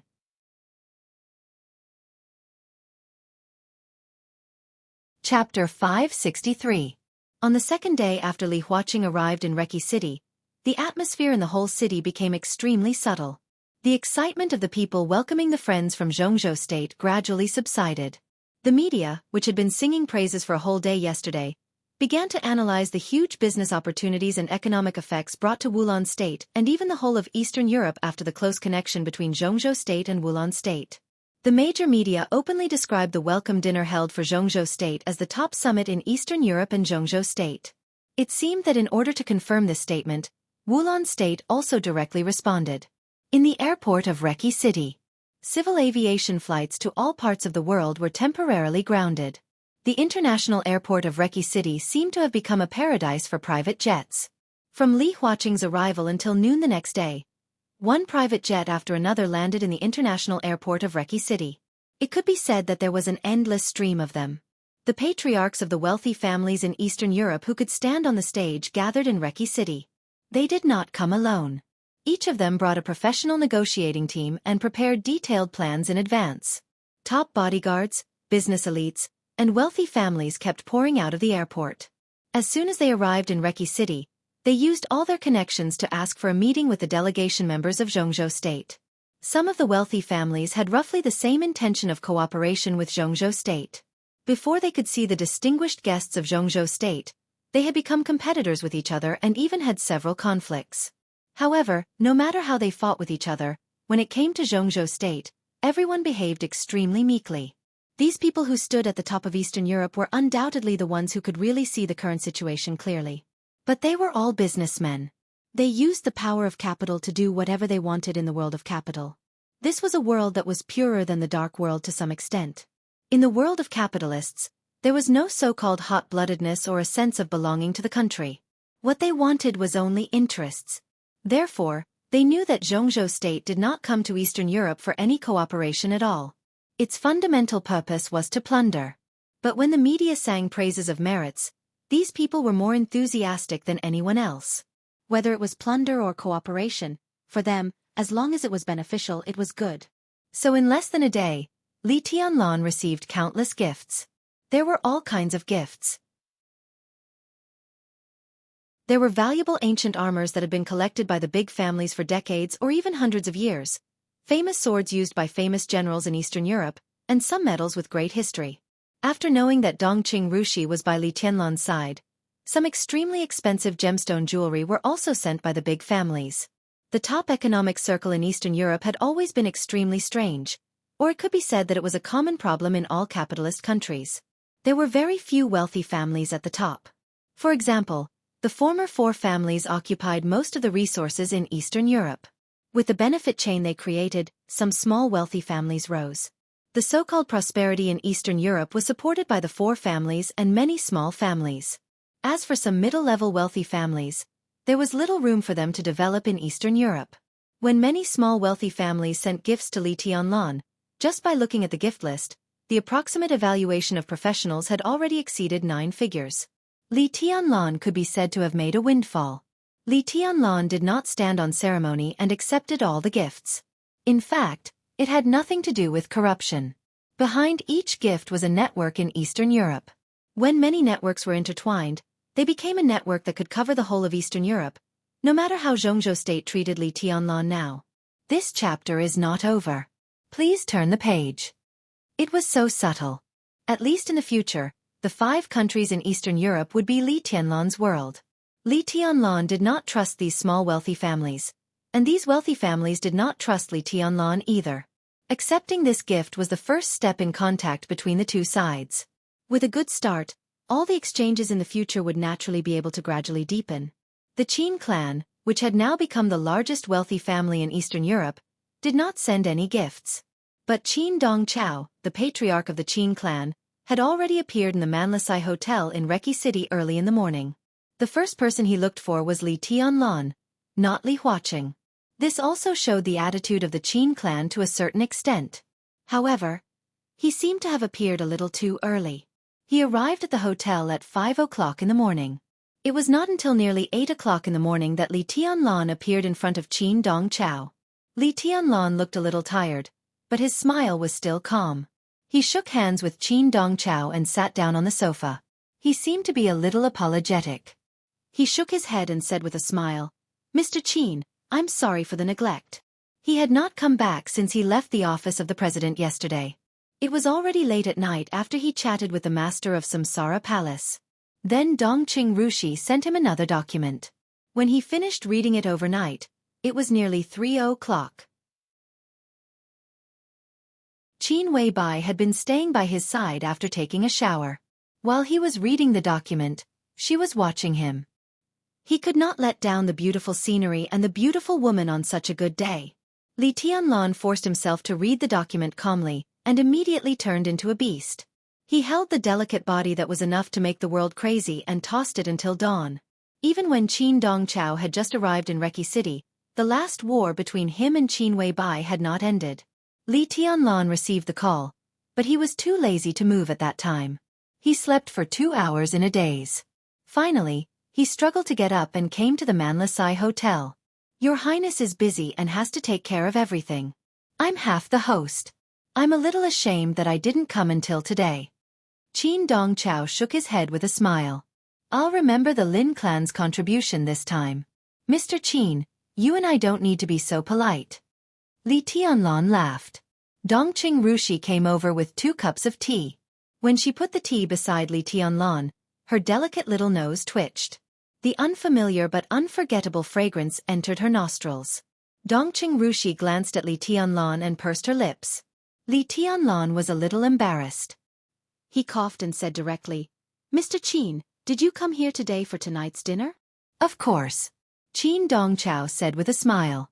This patriarch of a wealthy family, who was deeply rooted in Eastern Europe beyond everyone's imagination, was in his 50s. Although he was still handsome, his face actually looked a little old. But his eyes were extremely deep, and his behavior was meticulous. His every move was full of energy, with a kind of power of a high position. He was steady, but extremely domineering. This is only part of the reason, and it's not even the main reason. Qin Dongchao said softly, "The Qin clan cooperates with your highness. I believe that no matter what, your highness will never treat your friends badly." This was not a retreat for the sake of advancing, but a real serious explanation. Tonight's dinner in Reki City, to some extent, was the beginning of Jianghu State's division of the interests of the 5 Eastern European countries. All the interests of the 5 Eastern European countries would be held in the hands of Jianghu State. Jianghu State would use these interests to cooperate with the local wealthy families in Eastern Europe, digest them, and then tie them to their own chariots. This was a banquet, crazy and unimaginable. When the cooperation between Jianghu State and many wealthy families gradually deepened, and after completely squeezing the interests of the 5 Eastern European countries, Jianghu State would also start from each wealthy family to conquer, plunder, and squeeze the interests of other Eastern European countries besides the 5 Eastern European countries. These patriarchs of the wealthy families might not be able to see this, but sadly, no one cared about it at all. As Li Tianlan's staunchest ally, the weight of the Qin clan could not be overstated. Qin Dongchao did not have to come to such a dinner. If he really came here because of the dinner, it not only showed that he did not trust Li Tianlan, but also showed that he was narrow-minded and wanted to make people laugh. "The main reason I came here today is to meet your highness. In addition, I am also very interested in some things in your highness's hands. I don't know if your highness can part with them." Qin Dongchao said tentatively. "What things?" Li Tianlan felt a little strange. "I heard that your highness received a lot of gifts yesterday. I think if those small families are not stupid, they should all know that giving gifts is just the beginning. Since your highness has accepted them, you naturally have to wait for their further expressions. So if there is no accident, soon the real sincerity of each family should arrive. And what the Qin clan wants is this sincerity. Even a part of it is good." Qin Dongchao said quietly. At this moment, he did not give people the feeling of shrewdness, but wisdom. Li Tianlan narrowed his eyes slightly and felt a little emotional. In fact, Qin Dongchao was still wrong about one thing. The sincerity of each family was not about to arrive. Some of the families who reacted quickly had already sent their sincerity to Li Tianlan as soon as he received the gifts. This so-called sincerity was simple and shocking. Within one day, at least 20 small families wanted to cooperate with Li Tianlan and were willing to sell a part of their family's core business shares at a low price. The highest one was even willing to sell 45% of its shares to Li Tianlan, and all of them were at a low price. They invited Li Tianlan to jointly develop their family's current core business. No matter how small a wealthy family was, it was still a wealthy family. The core business of these wealthy families was equivalent to some core businesses of the whole of Eastern Europe. This was the information that Li Tianlan saw last night. It could be foreseen that this part of the wealthy families who reacted quickly at present was only the first batch. Perhaps in the afternoon, perhaps in the evening, perhaps in understanding, more and more wealthy families would continuously throw out their core businesses and invite Li Tianlan to jointly develop them. Li Tianlan could not give up these things. They could even be said to be his most important bargaining chip in Eastern Europe. As long as he took over the core businesses of these families, Li Tianlan would be equivalent to holding the core of the whole of Eastern Europe, which was a huge and unimaginable benefit. The only bad thing was that if he wanted to get such benefits, he needed to invest as much in the early stage. No one denied that this was a good thing. Li Tianlan's vision was not shallow enough. He really wanted to eat this big cake. The wealthy families sent their core businesses to him, and he really wanted to take them all. There was no hesitation, no problem. But the problem was, he had no money. End of this chapter. Bookmark for easy reading.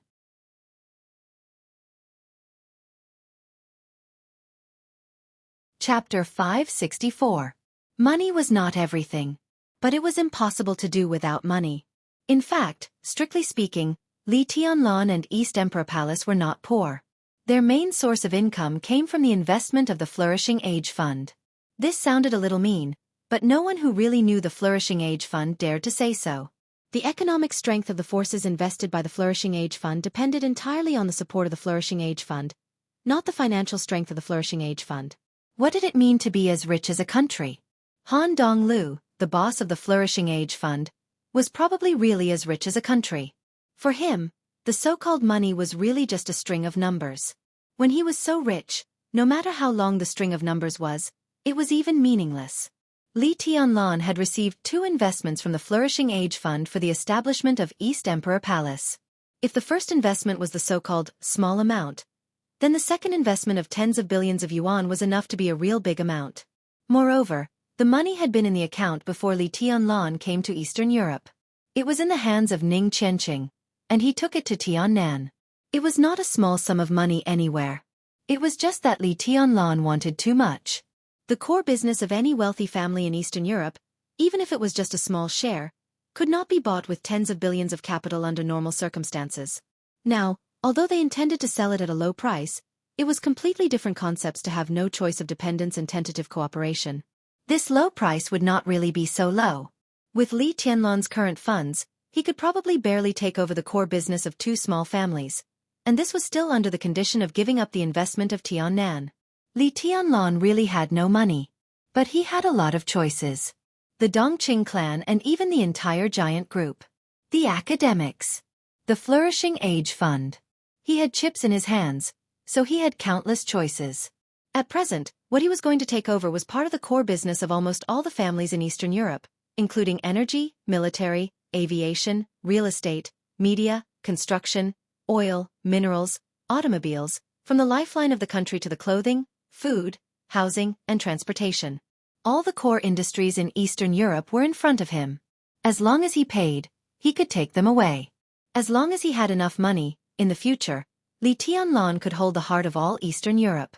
With such a situation and such a general trend, would he be afraid that no one would invest? Therefore, Li Tianlan was not in a hurry at all. He was not in a hurry to call Han Donglu to ask for additional investment. On the contrary, he was still waiting for calls from the Flourishing Age Fund and many others. Now, the news had only spread for a day and the Qin clan came knocking on their door. 3 days later. 5 days later. More and more people would come to Li Tianlan for cooperation. This was a real big business. In front of Li Tianlan was a big cake, ripe, delicious, with expected benefits that could drive people crazy. This was his best chance since he entered the secular world. He really wanted to use this opportunity to build his own complete team. After a moment of silence, Li Tianlan suddenly smiled and said, "Mr. Qin, I can't rush this matter at the moment. You should understand. But I'm in a hurry." Qin Dongchao said with an undisguised wry smile, "I can't wait to negotiate with Her Highness in the next second. As for the price, everything is negotiable." Li Tianlan drank his tea and said calmly, "You don't have to be in such a hurry. It's not a matter of urgency, but a matter of priority. In today's dark world, no one can question Her Highness's future. Now there is such a good opportunity. Everyone understands that at this time, the first one to approach Her Highness is a friend. In the future, they will drink wine and eat meat. The last one to approach can only be a dog, who may not even be able to gnaw the bones hot." Qin Dongchao was a little emotional. Compared with others, he undoubtedly knew more. After all, the Qin clan could be said to be the first big force to contact Qin Weibai. So this time, Qin Dongchao did not hesitate at all. He could see the end of this mess, and naturally, he could see Li Tianlan's position in the new era. Li Tianlan's foundation in Wulan State was now unshakable. After completely digesting Wulan State, Jianghu State would definitely plunder all the resources in Eastern Europe as soon as possible.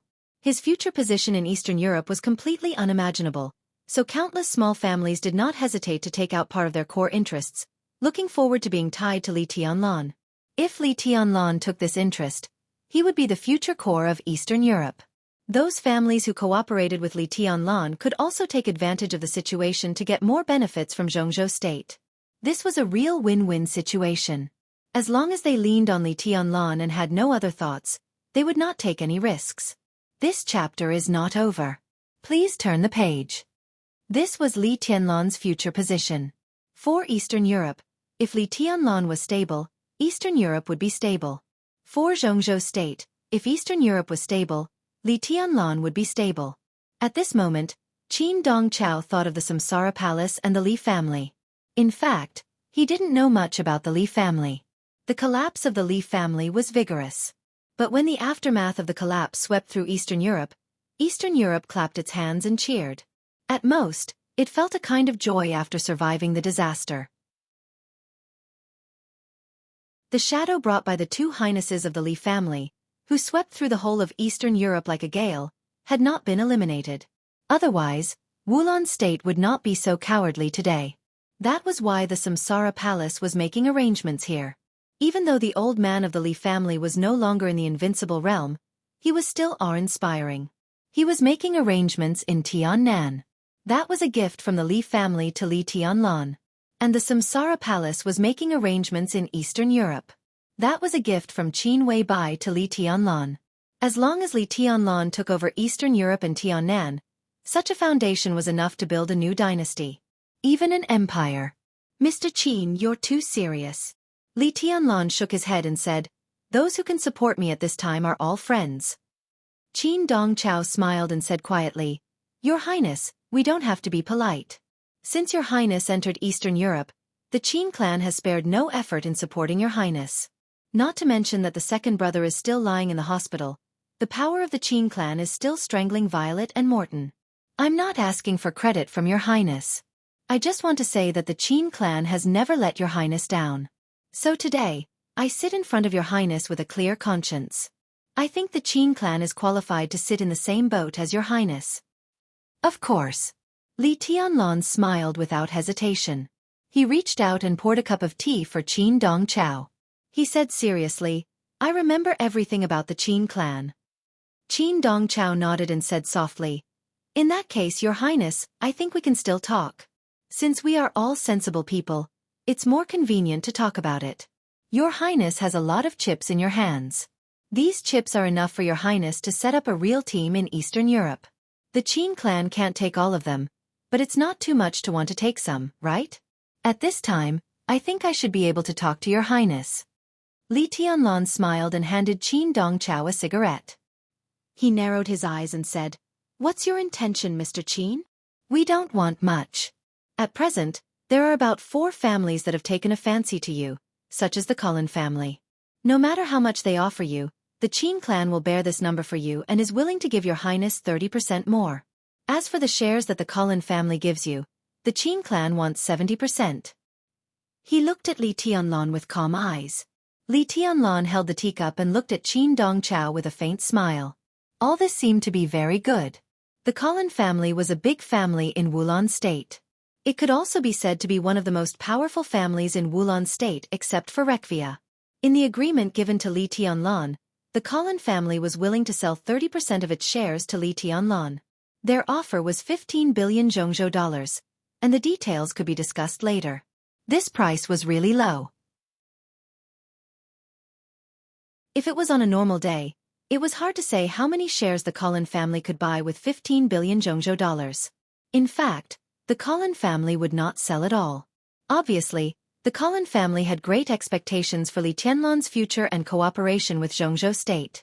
Now, according to the conditions of the Qin clan, Li Tianlan did not have to pay a penny. The Qin clan would pay the money and give him 30% more. What they wanted was only 70% of the 30% shares. If Li Tianlan operated well, it was equivalent to getting 10% of the Cullen family's shares for nothing.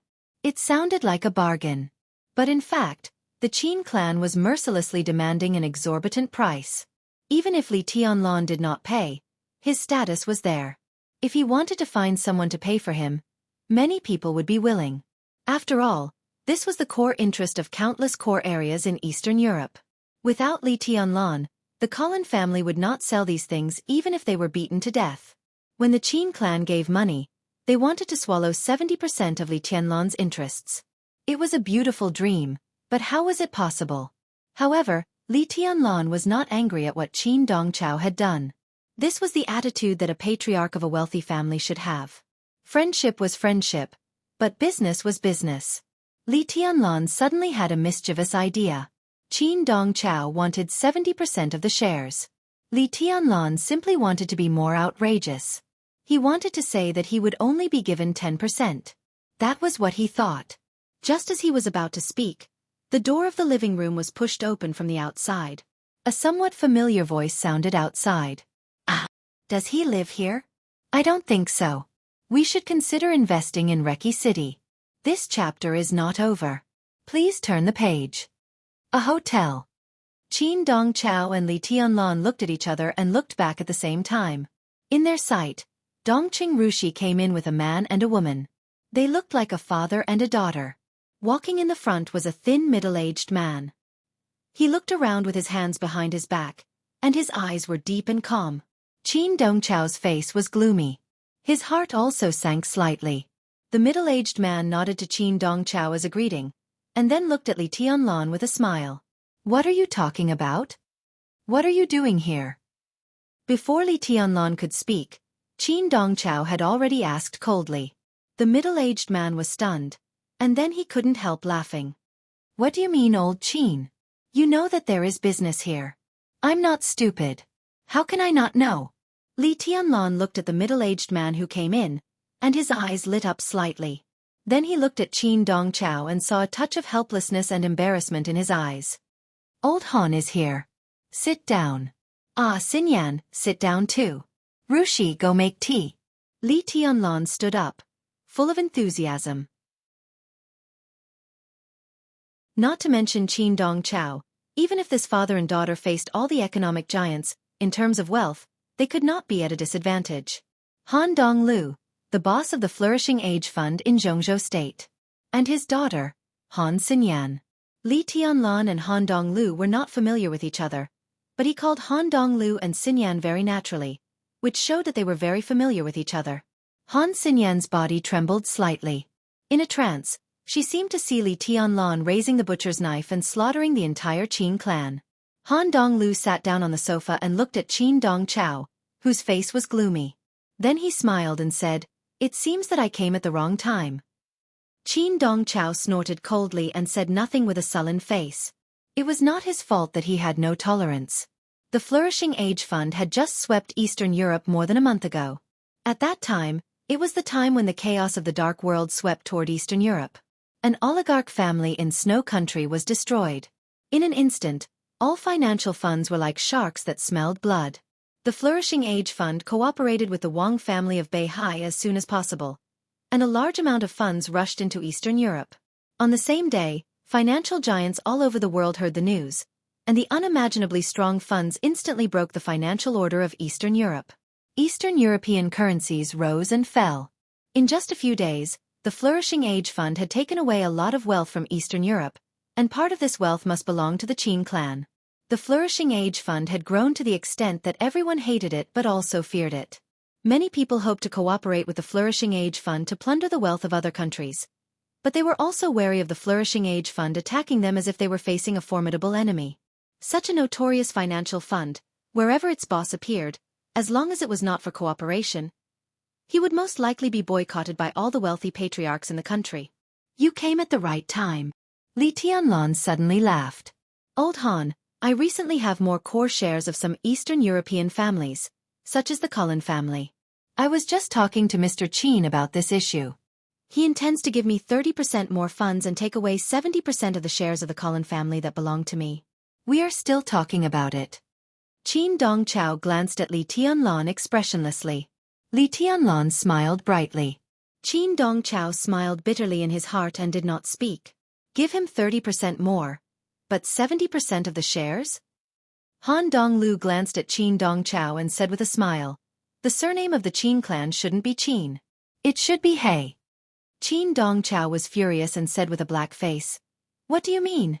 I brought the most professional analysis team of the Qin clan.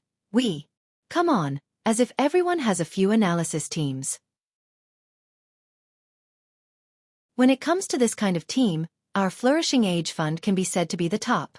Han Donglu smiled. The Cullen family? He thought for a moment. Ah, the one in the military industry in Reki City? It just so happens that I'm also interested in this family. Tianlan, why don't you listen to my offer? Han Donglu said with a smile. Li Tianlan nodded and did not say anything. Well, I'll pay the same amount as old Qin. As for the shares, Han Donglu looked at Li Tianlan. There was a flash of complexity in his eyes. He said, I want 10%. How about it? Puff. Li Tianlan sprayed the tea he had just drunk onto Qin Dongchao. Qin Dongchao seemed to be unaware of it. He was stunned for a while before he suddenly stood up and said, Are you F***king crazy? That's it. Han Donglu waved his hand lightly. I've prepared the contract. I can sign it at any time. End of this chapter. Bookmark for easier reading.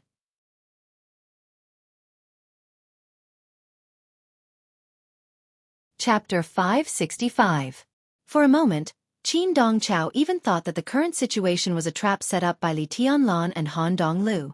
They offered the same amount of money to buy 10% of the Cullen family's shares. And this 10% was not 10% of the entire Cullen family, but 10% given by the Cullen family to Li Tianlan. In the Lin clan's estimation, the Cullen family could at most give Li Tianlan 30% of the shares. 10% of the 30% was 3%. They used nearly 20 billion to buy this 3%. With their assets at this level, such an acquisition was no longer a question of value. Even if the 3% of the Cullen family was really worth it, no one would buy it.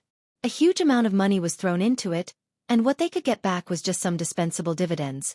What was the use of this 3% for a small shareholder who didn't even have the daily decision-making power of the Cullen family? No matter where this money was placed, it could generate more than this amount of income. But when Han Xinyan really took out the contract from the briefcase and handed the pen and paper to Li Tianlan, Qin Dongchao really realized how outrageous everything in front of him was. The contract was printed with the seal of the Flourishing Age Fund and Han Donglu's signature. That was to say, as long as Li Tianlan signed his name with the pen, the contract would take effect immediately, and the deal would be over. How could this be? How could this be? Qin Dongchao's mouth kept trembling.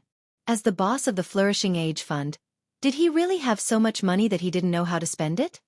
This is 20 billion. Not 200 yuan. Even Li Tianlan was a little stunned. He subconsciously took the pen and paper handed over by Han Xinyan. For a moment, he was a little hesitant, not knowing whether he should sign or not. He wanted to tell Qin Dongchao 10% of the shares before, but that was the attitude of the other party asking for a sky-high price. In fact, this 10% was as outrageous as the 70% that Qin Dongchao wanted. If he took a step back, there would be room everywhere. However, Han Donglu directly set the shares at 10%. Is he really crazy? Is it fun to throw money like this? Han Donglu, we are sitting here talking about business. Do you have to make things difficult for me? Qin Dongchao took a few deep breaths. This chapter is not over. Please turn the page. His tone became calm again. I'm happy to spend some money to disgust you, Han Donglu said with a smile. Qin Dongchao's eyes sharpened. When he was about to speak, Han Donglu waved his hand and said, Well, I can't spend money casually. Everyone is the same. But Qin, you are really stingy. I said 10% of the shares of the Cullen family is 10%, and I mean 10%. This is the sincerity of the shares of the Cullen family. I mean 10% of the shares of the Cullen family. This is the sincerity of the shares of the Cullen. Li Tianlan glanced at Han Donglu with doubts in his eyes. And then he said with, Han Li, he smiled and said, Qin is. And Qin. The Lu he didn't Qin Tianli. He Dong Lu. Qin Dongchao felt a little helpless. He was the first to talk to Li Tianlan about cooperation. He just wanted to get some benefits. In business, he would not refuse to get more from Li Tianlan. He knew that 70% was a little outrageous, but the lowest expectation in his heart was about 30%. Moreover, Qin Dongchao was confident that if there was no accident, this price could be negotiated. But the accident happened. The Flourishing Age Fund, which could no longer be described as rich, intervened and became a sucker to show its so-called sincerity. In this way, If Qin Dongchao wanted to offer a high price, Li Tianlan would sign unless he was a fool. Mr. Qin, the Colin family doesn't care how many shareholders it has. With the Flourishing Age Fund, the Qin family can also have the Colin family. I can transfer part of the shares the Colin family sold to me. If you are interested, we can talk about it. Li Tianlan said with a smile. But he was a little excited. Almost no one knew that he had taken the first step in taking root in Eastern Europe, which started when he just signed his name on the contract. He exchanged 1% of the shares of the Colin family for 20 billion yuan. With the support of the Flourishing Age Fund, Li Tianlan could use the money to buy the core business of other families. What Li Tianlan held in his hand was the core bargaining chip of the whole of Eastern Europe. If he showed a little bit, there would be many people who were willing to buy it at a high price. Li Tianlan's wealth would increase, and so would his assets. The entire East Emperor Palace was completely on the right track in this uneventful morning. Qin, this chapter is not over. Please turn the page. Dong Chao was silent for a while, then nodded and said, the Qin family will also show enough sincerity. I want 10% of the shares of the Colin family held by your highness. As for the price, it's the same as Han Donglu's. Okay. Li Tianlan nodded, asked Dongqing Rushi to take a document, and put it in front of Han Donglu and Qin Dongchao. This is the letter of intent of each family, including the number of shares they are willing to sell to me and the price. I believe this is only the first one. There should be new families joining in later. You too can choose something you are interested in.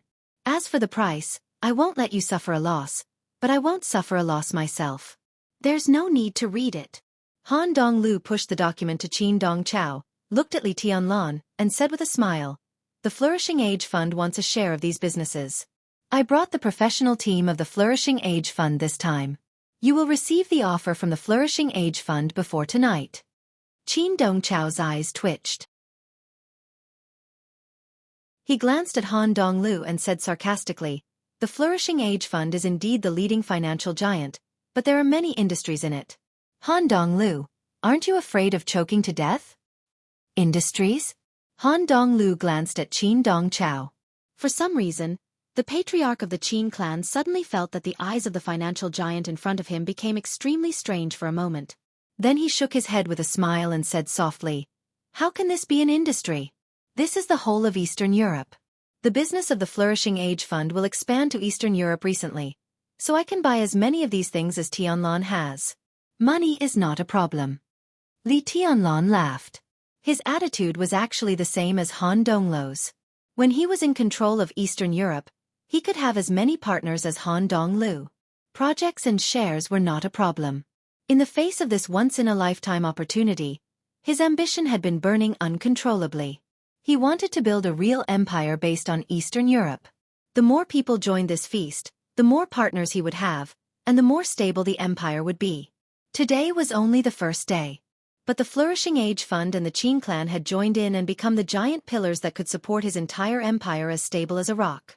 After the chaos in Eastern Europe, the new era had not yet arrived. But the empire belonging to Li Tianlan had already taken shape. End of this chapter.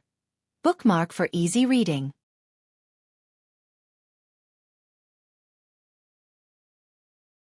Chapter 566. Everything was as Qin Dongchao and Han Donglu had expected. Just after noon, the number of people visiting Li Tianlan suddenly increased. The patriarchs of the wealthy and powerful families in various fields in Eastern Europe seemed to have made an appointment. They came one by one. For most of the afternoon, Li Tianlan was busy entertaining guests. No matter how arrogant Li Tianlan was, he would not neglect those who gave him money and power. These were the real distinguished guests, so his smile was always warm, kind, and extremely gentle. The people who came to visit at this time naturally knew the rules. Although they wanted to communicate with Li Tianlan more, they also knew that if they did not leave, they would not only offend those who were waiting to see Li Tianlan, but also offend Li Tianlan. Therefore, the patriarchs of the wealthy and powerful families were extremely happy. After putting the letter of intent in front of Li Tianlan, they went straight to the point. For Li Tianlan and the patriarchs of the wealthy and powerful families, cooperation was very necessary and irresistible. With this premise, it was easy and pleasant to talk about business. Although such cooperation was not finalized in a few words, The one who took the longest time only sat in front of Li Tianlan for less than 30 minutes. What surprised the patriarchs of the wealthy and powerful families the most was Li Tianlan's generosity. What each family brought this time was their core business. The number of shares they were willing to sell to Li Tianlan showed their sincerity.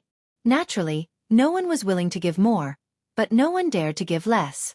Before they came, they were even prepared to be lowered by Li Tianlan.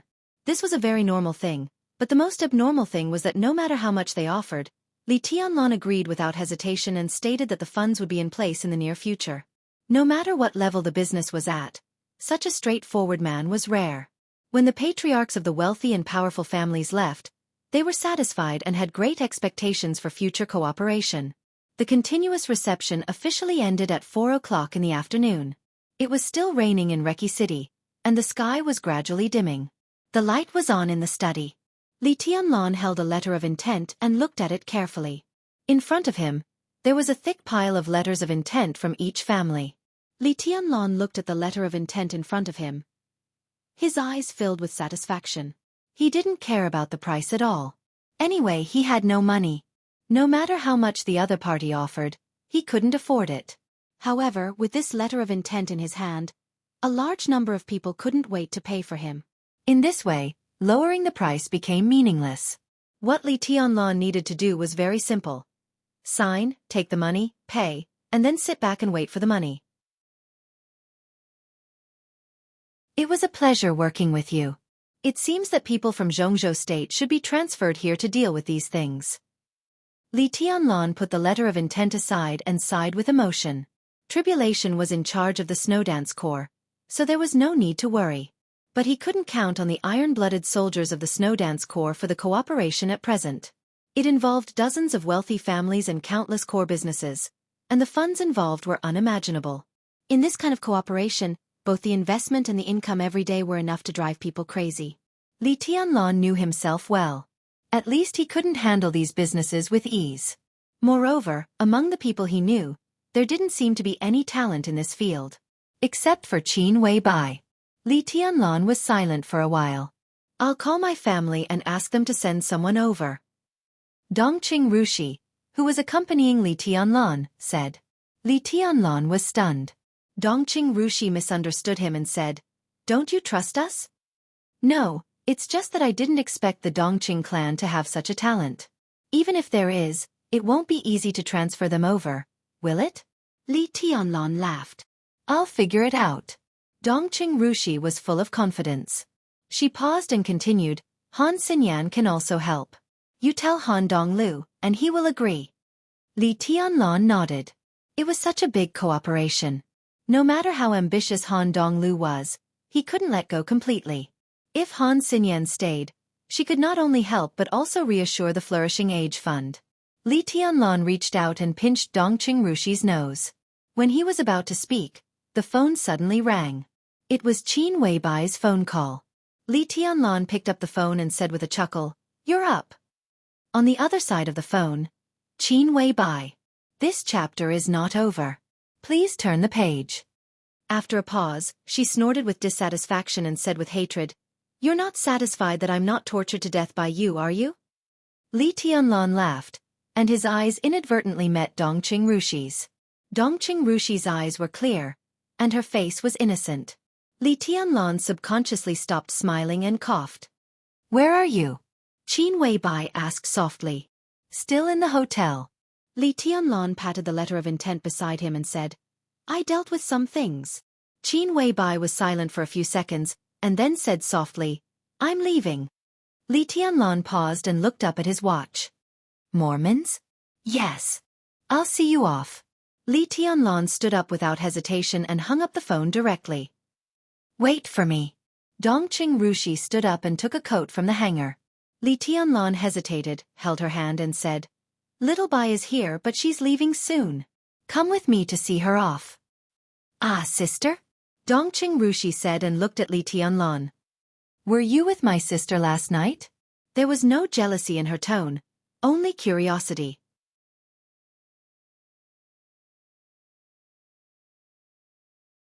Master of Samsara Palace said. Li Tianlan took a deep look at her and asked, "Are they from Samsara Palace?" No. Master of Samsara Palace shook her head. This chapter is not over. Please turn the page. When you were in a coma, there was a rumor in Reki City. It's very popular. Li Tianlan was a little confused. The rumor is that the Qin clan intends to unite with you by marriage and betroth Qin Qingyao, the eldest miss of the Qin clan, to you. Master of Samsara Palace said. Li Tianlan touched his nose subconsciously, shook his head and said, "Ridiculous." Of course, he had heard of this rumor, but he had never taken it seriously. He said, "It's true." Master of Samsara Palace said, "Qin Dongchao did have this idea. He even sent Qin Weiyun to test you, but was stopped by Qin Shilai. But for now, this is only temporary. As your business gets bigger and bigger, this idea will emerge from the Qin clan sooner or later. In this case, it's better to take the initiative to ask the Qin clan for Qin Qingyao." To come over? Li Tianlan frowned. "I want to work for you, be your woman, and do anything." Master of Samsara Palace said lightly, "Don't worry, the Qin clan has no reason to refuse, and Qin Qingyao will not refuse. You don't even have to promise anything. As long as you ask, Qin Qingyao will appear in front of you immediately." Li Tianlan subconsciously glanced at Qin Weibai. Qin Weibai narrowed her eyes, looking like a sulking cat. She didn't speak, nor did Dongqing Rushi. "If you don't want to ask about this, I can help you. In business, Qin Qingyao is very useful, and very useful. As for the other one, it's Han Xinyan. If you want Han Xinyan, you have to go to Han Donglu yourself. But Han Donglu won't refuse." Master of Samsara Palace suddenly smiled. "If you're willing, it's best to put Rushi in Eastern Europe. This girl looks silly, but when it comes to doing things, she's no worse than anyone else. The Qin clan and the Flourishing Age Fund are the two pillars that support your foundation. If you ask the young ladies of these two forces to come over, Rushi is fully capable of balancing the relationship between them." Li Tianlan frowned. Before he spoke, Master of Samsara Palace had already waved to Dongqing Rushi. "Come here." Dongqing Rushi hesitated and walked to Master of Samsara Palace. Master of Samsara Palace stood up, reached out, and gently touched Dongqing Rushi's head. Dongqing Rushi looked at her with her eyes wide open, a little confused. "Since you're here today, how about I help you once?" Master of Samsara Palace looked into Dongqing Rushi's eyes and asked. At that moment, the whole world seemed to become distorted and blurred. The messy wind and rain whistled and gathered in front of them. The raindrops were messy and cold. Heaven and earth were changing color, and everything was pale. The vast snow covered the city without warning. The tall buildings turned into mountains. The lone peaks stood tall, and the world was vast. Dongqing Rushi's eyes were dazed and dull. Li Tianlan clearly saw that she took a step back with one foot, but her other foot was moving forward. Master of Samsara Palace's hand that fell on her head began to shine. It was colorful, and the sword intent soared into the sky. Dongqing Rushi stared at the sword light blankly. She retracted her foot that had stepped back. Master of Samsara Palace's palm fell. Dongqing Rushi suddenly opened her mouth. She didn't make a sound. But in that instant, everyone heard a silent and mournful scream. Puff! Dongqing Rushi spat out a mouthful of blood. Li Tianlan's face changed dramatically. He walked over and held Dongqing Rushi in his arms. He turned to look at Master of Samsara Palace, and his eyes suddenly became deep and calm. "It's for her own good." Master of Samsara Palace took a step back, and her tone was a little tired. Li Tianlan took a deep breath, looked at Dongqing Rushi in his arms, and said in a deep voice, "How are you?" Dongqing Rushi blinked her blank eyes, and they became moist again. At that moment, the spiritual energy in her body seemed to be completely alive, and she became extremely agile. She even sounded a little happy. "I'm fine." As if she had broken free from some shackles, her voice was clear, cheerful, and extremely delicate. End of this chapter. Bookmark for easier reading.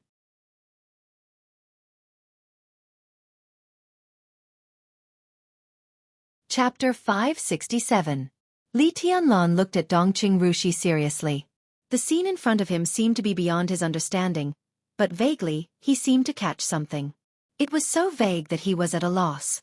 After vomiting blood, Dongqing Rushi's breath was still stable. She seemed to have no injury, but her spirit became a little sluggish after the initial excitement. She leaned in Li Tianlan's arms, reached out her hand, and grabbed his ear. She murmured, "I'm so sleepy. I want to sleep. Go to my room." Qin Weibai said softly, "It's open until tomorrow. She can have a good sleep." Li Tianlan glanced at Qin Weibai, nodded, and carried Dongqing Rushi. Her room was open until tomorrow. Did it mean that she had known that Dongqing Rushi would come? She had prepared for everything in front of her. He carried Dongqing Rushi to Qin Weibai's room. When he put her on the bed, Dongqing Rushi, who couldn't open her eyes, had fallen asleep. Li Tianlan looked at Dongqing Rushi, who was sleeping sweetly on the bed, and was silent for a long time. He could feel that Dongqing Rushi wasn't hurt, but he could also feel her weakness. That kind of weakness wasn't because of her body, but because of the exhaustion of her willpower. As a result, Dongqing Rushi's realm directly regressed 1,000 miles. Perhaps no one had noticed that there was a genius among the younger generation of Jianghu state. That was Dongqing Rushi. She had been very close to the half-step invincible realm, but she looked too soft beside Li Tianlan, so people always subconsciously ignored her. But her previous realm had always been there. If they really fought against each other, no one dared to underestimate her. But now, in the blink of an eye, Dongqing Rushi's realm had slipped from the half-step invincible realm to the peak of the thunder-shocking realm, and then her breath became stable again. Li Tianlan slowly turned his head. Qin Weibai stood quietly beside him, also looking at Dongqing Rushi, who was sleeping. Her eyes were a little complicated, and she was in a trance. "What the hell is going on?" Li Tianlan asked, and his voice was calm. "This is indeed for her own good. No one wants to harm her, but in her current state, there is no good opportunity, and no one can help her. When she is by your side, her heart is the most relaxed, and it is also the time when her instincts are the most relaxed. Moreover, during this period of time, her condition is very good, so sister took the risk to help." Qin Weibai paused and continued, "The result is not perfect, but it's not bad." Li Tianlan nodded and said directly, "I don't understand." Qin Weibai hesitated and said softly, "Rushi Rushi Rushi Tianlan." Li Tianlan took a deep breath. He didn't want to lose his temper with Qin Weibai, but now he was really a little annoyed. First, it was because Dongqing Rushi's realm had regressed. Second, it was because of the negative emotions brought about by things that were beyond his control. He, who had become more and more used to controlling everything, especially disliked this feeling. He took out a cigarette, lit it, and took a deep puff. Her mental state is extremely poor now. Her injuries are not only physical, but sometimes mental injuries are even more serious. Her mental strength is at most half of her normal state. That's half. Qin Weibai said, "Rushi's normal state has always been abnormal. Now she is really normal." She looked at Li Tianlan with gentle eyes and said quietly, "Have you forgotten Dongqing Yueshan?" It was as if someone had poured a bucket of cold water on his head in the dead of winter. Li Tianlan's body shuddered violently, and he could no longer speak. He had indeed forgotten. From Jianghu state to Eastern Europe, and then he and Dongqing Rushi were lying in the same bed. Li Tianlan couldn't remember how long it had been since he last saw Dongqing Yueshan's personality. In front of him, it had always been Dongqing Rushi, lively, obedient, well-behaved, and charming. The sharp personality that belonged to Dongqing Yueshan had never appeared from beginning to end. Rushi has two personalities. Dongqing Yueshan's personality is very independent, and she is also very aggressive. Silly Tianlan, that personality is not like this. She may not have any good intentions towards you. Just now, when my sister attacked, she directly crushed Dongqing Yueshan in the spiritual field and severely injured her personality in an instant. Although that personality has not completely disappeared, it is destined not to appear for a long time. Without the support of this personality, Rushi will naturally be weak. But now, Rushi is simply her. At this moment, Li Tianlan suddenly thought of a scene from a long time ago. It was the final battle of Heaven Capital more than 3 years ago. Before the final battle, on the night when they were investigating in Changdao, Dongqing Rushi's blade was indeed very close to his body at a certain moment. But it was stopped by Du Hanin that time. After such a long time, Li Tianlan had long understood that it was Dongqing Yueshan who pretended to be Dongqing Rushi's personality at that time. If Du Hanin hadn't taken action in time, it was hard to say what would have happened to Li Tianlan, who was completely defenseless against Dongqing Yueshan. Li Tianlan rubbed his forehead and asked, "Why did Dongqing Yueshan want to kill me?" "Who knows?" Qin Weibai's tone was a little cold, but it was not aimed at Li Tianlan. It's not surprising that this kind of distorted personality can do anything.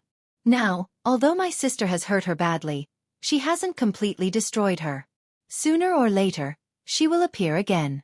We have to find a chance to make her disappear completely. Li Tianlan smoked for a long time and then said slowly, "I'll pay attention." Qin Weibai said no more. She took Li Tianlan's palm and said softly, "It's safe here. Let her sleep. Let's go next door. I have something to give you." Li Tianlan silently turned around and closed the door. In the suite next door, Flaming Fire was not drinking tea. The master of Samsara Palace had stood up and was ready to leave at any time. Li Tianlan looked at her back, and his heart became more and more complicated. He took the initiative to say, "If there's anything I can help Mormons with, just tell me. I'll do my best." Even those who didn't know about the dark world could understand the power of doing his best at this time. That was all the overt and covert forces of the Snowdance Corps, countless wealthy families in Eastern Europe, and even the entire giant group of Zhongzhou State, Sai City, and the Li family. This was Li Tianlan's full effort. "No need." The master of Samsara Palace turned to look at Li Tianlan. After a long time, she shook her head and said, "I can handle it." After a pause, she continued, "Besides, it's my battlefield." Li Tianlan shook his head and said blandly, "In my opinion, there's no need for this so-called battlefield to exist." "It doesn't make sense to say this." The master of Samsara Palace laughed. "Everything has started. It's too late. It's too late to say anything." The sky was completely dark. The strong wind and heavy rain fell from behind her. All the stories in this era, and all the grievances should be put to an end by someone. The master of Samsara Palace said softly, "The former chosen one will become a thing of the past, and the new chosen one has risen. Do you remember what I said? Don't let yourself down in anything in the world. Don't let yourself down, and don't let him down. I once ended the era of the chosen one. Now, I'm opening a new era for the new chosen one." The master of Samsara Palace's smile was light and emotionless. My whole life." Her voice gradually deepened. "My whole life." There seemed to be a huge weight stuck in Li Tianlan's throat. He stared at the master of Samsara Palace in a daze and couldn't say a word. The master of Samsara Palace took a deep breath and took a notebook with a blue cover. She said softly, "This is for you." Li Tianlan took it and glanced at Qin Weibai subconsciously. The notebook in his hand was extremely old. It seemed to be the one that Qin Weibai had held before. Whether the content was the same or not, at least it was the same from the outside. This is standing in the supreme realm of the Chosen One. His understanding of the Li family swordsmanship, the Wang family of Beihai swordsmanship, and the 10 skills of true martial arts of Kunlun City. The master of Samsara Palace said slowly, "This is the martial arts belonging to the supreme realm." He killed many enemies in his life. He recorded all the martial arts that caught his eye. He also recorded his own evaluation, understanding, and coping methods, as well as his own way of using power and unique skills. These are the thoughts of the Chosen One. You can use them as a reference. Just take a look. Li Tianlan's heart suddenly trembled. He flipped through the notebook with a blank mind. The 6 paths of reincarnation sword. The 24 moves of sword. The 10th unique domain. The 30-meter mortal world. The glory of the holy hall. The shadow world. Reigning sword with Jifeng. Countless unique skills that shocked the dark world flowed on the paper one by one. Li Tianlan couldn't describe his feelings. If the dark world was a bigger Jianghu, then the thing in his hand was the so-called secret book that could make all the people in Jianghu crazy. This gift could be said to be extremely heavy, so heavy that even his fingers were trembling. Li Tianlan opened his mouth. "Don't refuse." The master of Samsara Palace said slowly, "This should belong to you. It should have been given to you." Li Tianlan's expression was complicated. He still didn't know what his relationship with Dongqing Huangtu was.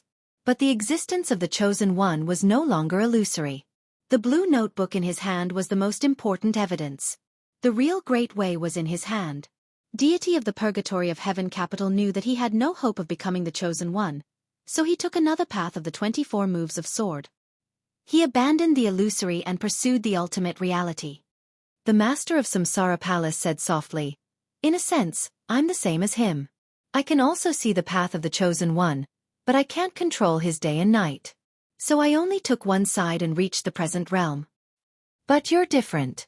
I hope you can follow the path he took and finally embark on a path that really belongs to you." Li Tianlan held the notebook and pondered for a long time. Then he said blandly, "Day and night, reality and illusion." The master of Samsara Palace nodded. "It's perfect." Li Tianlan laughed. He looked into the eyes of the master of Samsara Palace and said with expectation and uneasiness that he didn't even notice, "You must live. You must live." The master of Samsara Palace took a deep look at him. His light voice seemed to come from far away, carrying with it countless emotions that seemed somewhat unfathomable because of the distance, like dark clouds drifting across the sky. "I'm leaving," she said.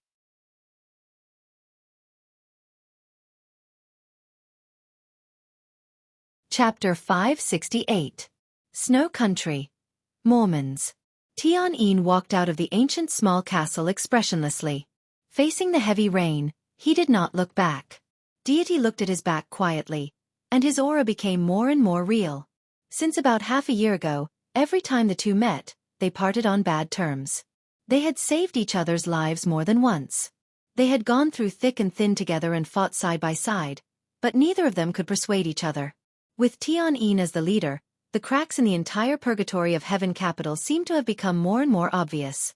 Deity never sighed with emotion or wavered, just like his eyes when he looked at Tianyin's back at this moment. Apart from calmness, there was only stubbornness in his eyes. The wind and rain were like knives. Tianyin did not evaporate the rain around him. He walked against the heavy rain and wiped the rain off his face. It was cold and rainy in Eastern Europe, and the polar night was still the same. In the cold and dark environment, his eyes were as bright as cold stars, and he looked more and more indifferent. Daybreak, dressed in white, looked at Tianyin in front of the castle with a complicated look in his eyes. Tianyin nodded to him, but his footsteps did not stop. "How is it?" Daybreak took the initiative to ask. Tianyin paused and said hoarsely, "After the final battle, I will go to Tiannan." In his several conversations with Deity, this was the final result.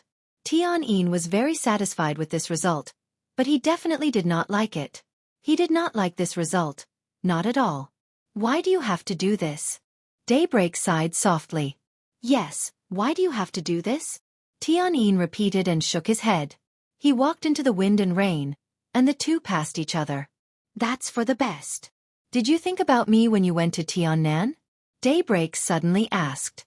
His tone was very slow, almost enunciating each word, with indescribable weight. Tianyin's steps forward suddenly stopped. He stood in the rain. The wind and rain, like knives, instantly wet his whole body. After a long time, Tianyin said slowly, "You and I have been friends for many years. I want you to tell me the truth. Do you think His Highness did the right thing?" Daybreak had nothing to say. He shook his head. "I will not question any decision made by His Highness. Not questioning doesn't mean he is right." Tianyin said faintly, "Wrong is wrong. For so many years, the Li family has been holed up in the border, and people have been coming out from there to go to the Purgatory of Heaven capital. But has Your Highness ever gone back once? Have you ever gone back even once? None of you know the life there. The Li family has suffered for so many years and been in despair for so many years. Everyone regards the young master as the Li family's future hope. A little hope squeezed out of despair. Now that I have come to the Purgatory of Heaven capital, he told me that the young master is not worthy, and you also think that the young master is not worthy." "Ha, not worthy?" "The Li family has placed all its hopes on the young master for so many years. Your King telling me that he doesn't deserve it? Why? Ha! Who do you think you are? What right does he have? What right do you have to say that I'm not worthy? Are you worthy? Simply preposterous." His voice was getting louder and louder.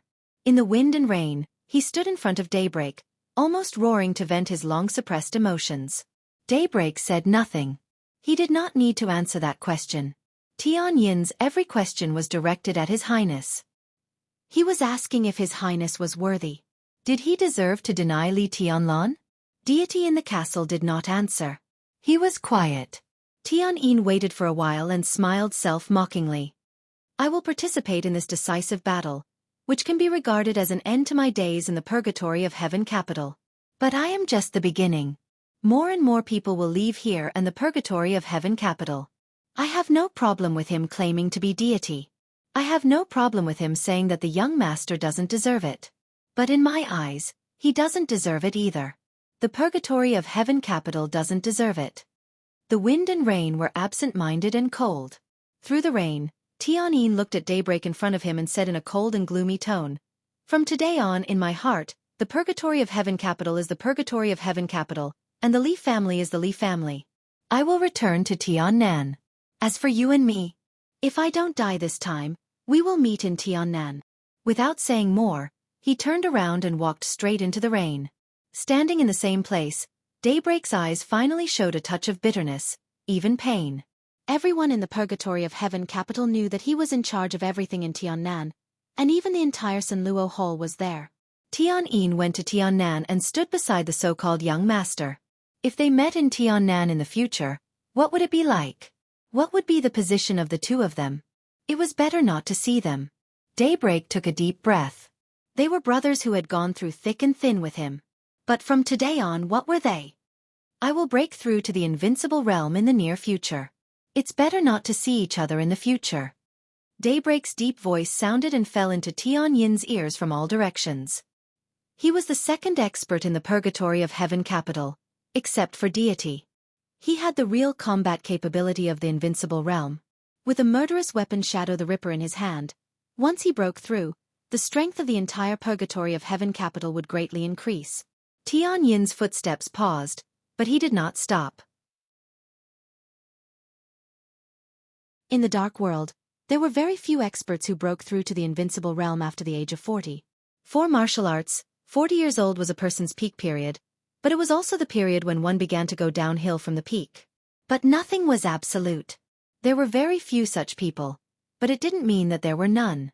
After all, deity had made the achievements he had today even though his foundation was almost completely destroyed after the War of Treason. Daybreak stood where he was and watched Tian Yin's back disappear. He didn't move for a long time. "Come in." Deity's voice sounded in his ear. Daybreak silently turned around and walked into the castle. Deity stood alone in the hall of the castle, admiring a medieval armor placed in the hall. Hearing Daybreak's footsteps, he shook his head slightly. "It's useless," he said. "We all know him very well.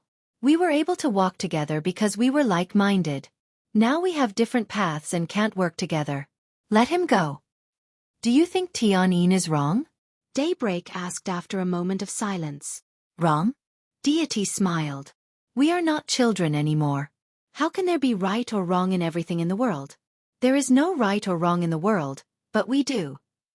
Daybreak's voice trembled a little. "We are on the same side." Deity was silent for a moment and said blandly, "We used to be, but not anymore." He stretched out his hand and flicked the armor in front of him. The crisp sound of the collision spread throughout the castle, like the sound of a sword. "Don't think too much." Deity turned around and looked at Daybreak. "Business is more important. At present, there are more than 500 elites gathered in Mormons." Daybreak took a deep breath and forced himself to calm down. "We are all on the same side and can be completely trusted." "Very good." Deity nodded. "Everyone, be on standby." Daybreak nodded. He hesitated for a moment and suddenly asked, "We have to guard against Qin Weibai's sword." When the divine weapon of Lin En was born, Phoenix, who was nurturing her fetus in Lin En, revealed the news to Deity as soon as possible. Daybreak had already felt the power of the sword just from the oral description. Such a divine weapon was simply unheard of. This chapter is not over. Please turn the page. Deity had never heard of this sword. He was silent for a moment and finally shook his head. "It's okay. We have to guard against it." Daybreak repeated his words. Of course, but this sword can't fall on me. Qin Wei Bai, that woman, hee. Except for Li Tianlan, I'm afraid she doesn't care about the whole world. If that sword is in her hands, she can only deal with Wang Tianzong. Others, including me, are probably not important in her eyes. Speaking of Qin Wei Bai, Daybreak raised his eyebrows. According to the intelligence, she is now in Reki City. It's almost time to come back. Deity walked to the bed and looked out of the window. The wind and rain continued. In this place where there was no sunlight for 24 hours, the darkness seemed to have become the only eternal color. The darkness, the heavy rain, everything became more and more violent, colder, and more messy. Deity stared into the distance and whispered to himself, "It's about to start." The morning sun rose on Mount Dibbing. Summer Solstice, who was dressed in splendid clothes, solemnly walked out of the laboratory with a huge wooden box in her hands. In many cases, Firmament, who could represent the Wang family of Beihai in the dark world, stood outside respectfully. As soon as Summer Solstice came out, Firmament's eyes fell on the wooden box in her hand. The huge wooden box was nearly 3 meters long and 1 meter wide. It was black and extremely heavy. Firmament's eyes suddenly became fanatical, and his body even began to tremble slightly. Summer Solstice handed the wooden box in her hand to Firmament and said calmly, "Take it to Eastern Europe and give it to Tianzong." This is... Joe. Firmament's voice was messy and in a trance. "This is the coldness of 9 states." Summer Solstice whispered, "The first divine weapon in the dark world." Firmament took a deep breath and carefully held the wooden box. For a moment, he did not dare to move. "You go now." Summer Solstice said calmly, "The private plane is ready. Go now." "I'll go too." A voice suddenly sounded, warm and peaceful. Summer Solstice raised her eyebrows and turned her head. In her sight, a slender young man walked over with his back to the morning sun. The sun shone on him. Vaguely, every pore on his body seemed to be emitting a faint fire. Summer Solstice blinked. The young man walked up to her and whispered, "Mom, I'll go." "Xianxia, you?" Summer Solstice looked at Wang Xianxia in a daze. For a moment, she felt that her son was a little strange. Since the final maneuver, Wang Xianxia, who was known as the heavenly son of Beihai, had been silent on Mount Dibbing. His sword strike at the cost of his realm was still easily defeated. No one knew what he had experienced in his heart after such a crushing defeat. On the day when the coldness of 9 states was cast, there was movement for the first time in the place where Wang Xianxia was silent and meditating. It was not until today that he really came out. At this moment, Wang Xianxia seemed to be no different from usual, but Summer Solstice always felt that there was something different about him. "I'll go to Eastern Europe with Firmament." Wang Xianxia repeated his request calmly. "But you're only..." Summer Solstice frowned. She wanted to say that he was only in the fire-flaming realm now, but as soon as she said it, she suddenly felt that something was wrong. Now Wang Xianxia was indeed still in the fire-flaming realm. But the fire-flaming realm could no longer represent his current strength. In Summer Solstice's perception, the current Wang Xianxia was completely a ball of fire. He looked gentle and calm, but he was always burning. Every flame was unimaginably hot and violent. At this moment, a word suddenly came to Summer Solstice's mind. "Rebirth from the fire." "How's your strength now?" Summer Solstice suddenly asked. Wang Xianxia thought about it seriously and said frankly, "I'm still no match for Li Tianlan." He paused and continued, "I mean Li Tianlan in the final maneuver state." Summer Solstice was silent for a moment. It was not long before the first day of the final maneuver. But now, Li Tianlan was obviously stronger than he was at the beginning. "You may not know yet," Summer Solstice whispered. "During this time, Jianghu kept breaking the realm overnight. Now he is a superior a half-step to the invincible realm." Wang Xianxia raised his eyebrows and said, "I knew he was not simple." He knew what his mother meant, so he thought about it and said, "It's okay. Even if I can't beat him now, he can't beat me." He reached out his hand. A tiny flame appeared in his hand. The flame seemed weak, but it was beating very violently and endlessly. Summer Solstice's eyes lit up. That was the real emotion of amazement. Firmament's body tightened subconsciously. Looking at the flame in Wang Xianxia's hand, His eyes were extremely solemn. Wang Xiangxiao's tone was a little emotional and a little complicated. The 4 realms of martial arts have delayed me for many years. It's good that you can figure it out. Summer Solstice smiled. At this moment, it seemed that even the rising sun had dimmed a little. She took a step forward, tidied her son's collar, and whispered, "Go ahead. Be careful." Wang Xiangxiao nodded, hugged Summer Solstice gently, and turned around. Firmament handed the huge wooden box in his hand to Wang Xiangxiao. Wang Xiangxiao took it. The huge wooden box shook slightly with a happy emotion. Wang Xiangxiao and Firmament went straight down the mountain and rushed to the airport at the foot of the mountain. There, the silver-gray special plane with the medal of Firmament and Sea engraved on the fuselage was ready. They would go directly to Eastern Europe. The whole of Eastern Europe, Wang Tianzong, and the whole dark world. Everyone was waiting for this sword. Summer Solstice turned and walked to her residence. Among her favorite flowers and plants, there was a crystal-clear jade guanyin statue. Summer Solstice knelt in front of Guanyin, put her palms together, and looked extremely pious. She closed her eyes and whispered, "It's about to start." Reki City, the office of the president. Countless elites of the Snowdance Corps quietly surrounded the area of hundreds of meters around Wang Tianzong. Tribulation stood in front of the office of the president, his eyes focused. Cool breeze and drifting cloud. Phantom Yin and Yang. Li Zhonghu, Li Wangxing, Hua Qingfeng, high-level officials appeared behind Tribulation one by one. Everyone was looking at the room in the ruins. Under the wind and rain, the room seemed to come alive and was trembling slightly, as if it was breathing. The sword intent all over the sky whistled in the room every time it trembled, sweeping through the night and driving the wind. The raindrops were completely torn apart by the sword intent. The tiny water droplets did not fall, but hung in the sky with the sword intent. There were more and more broken raindrops, and the water droplets were densely suspended in every corner of the office of the president. The room was still trembling slightly.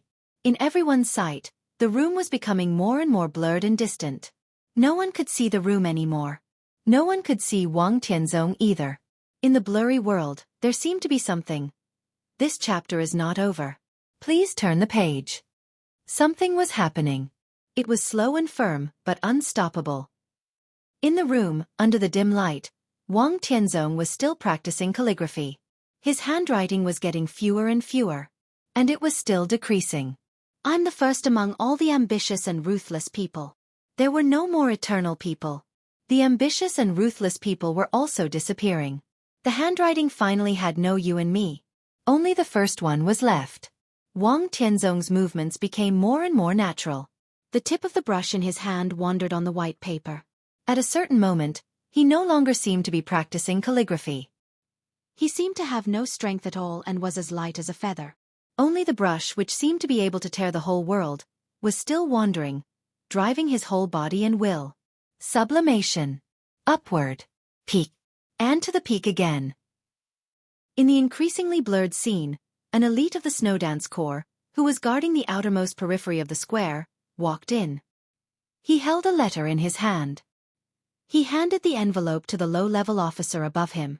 The low-level officer handed it to the middle-level officer, and the middle-level officer handed it to the high-level officer. The letter finally fell into the hands of Cool Breeze. Cool Breeze held the letter, and an ominous premonition suddenly surged up. His palm trembled subconsciously. He was not the recipient of the letter. The recipient of the letter was Tribulation. He hesitated and exchanged a look with Drifting Cloud. "What's wrong?" Tribulation's hoarse voice sounded. He turned his head. Cool Breeze subconsciously shrank his palm, then said with a wry smile, "Nothing." Tribulation's eyes fell on the letter in Cool Breeze's hand. "For me?" Tribulation asked. Cool Breeze's face darkened, and the ominous premonition in his heart grew stronger and stronger. "Give it to me." Tribulation stretched out his hand. "Your Highness." Cool Breeze opened his mouth. "Give it to me." Tribulation repeated.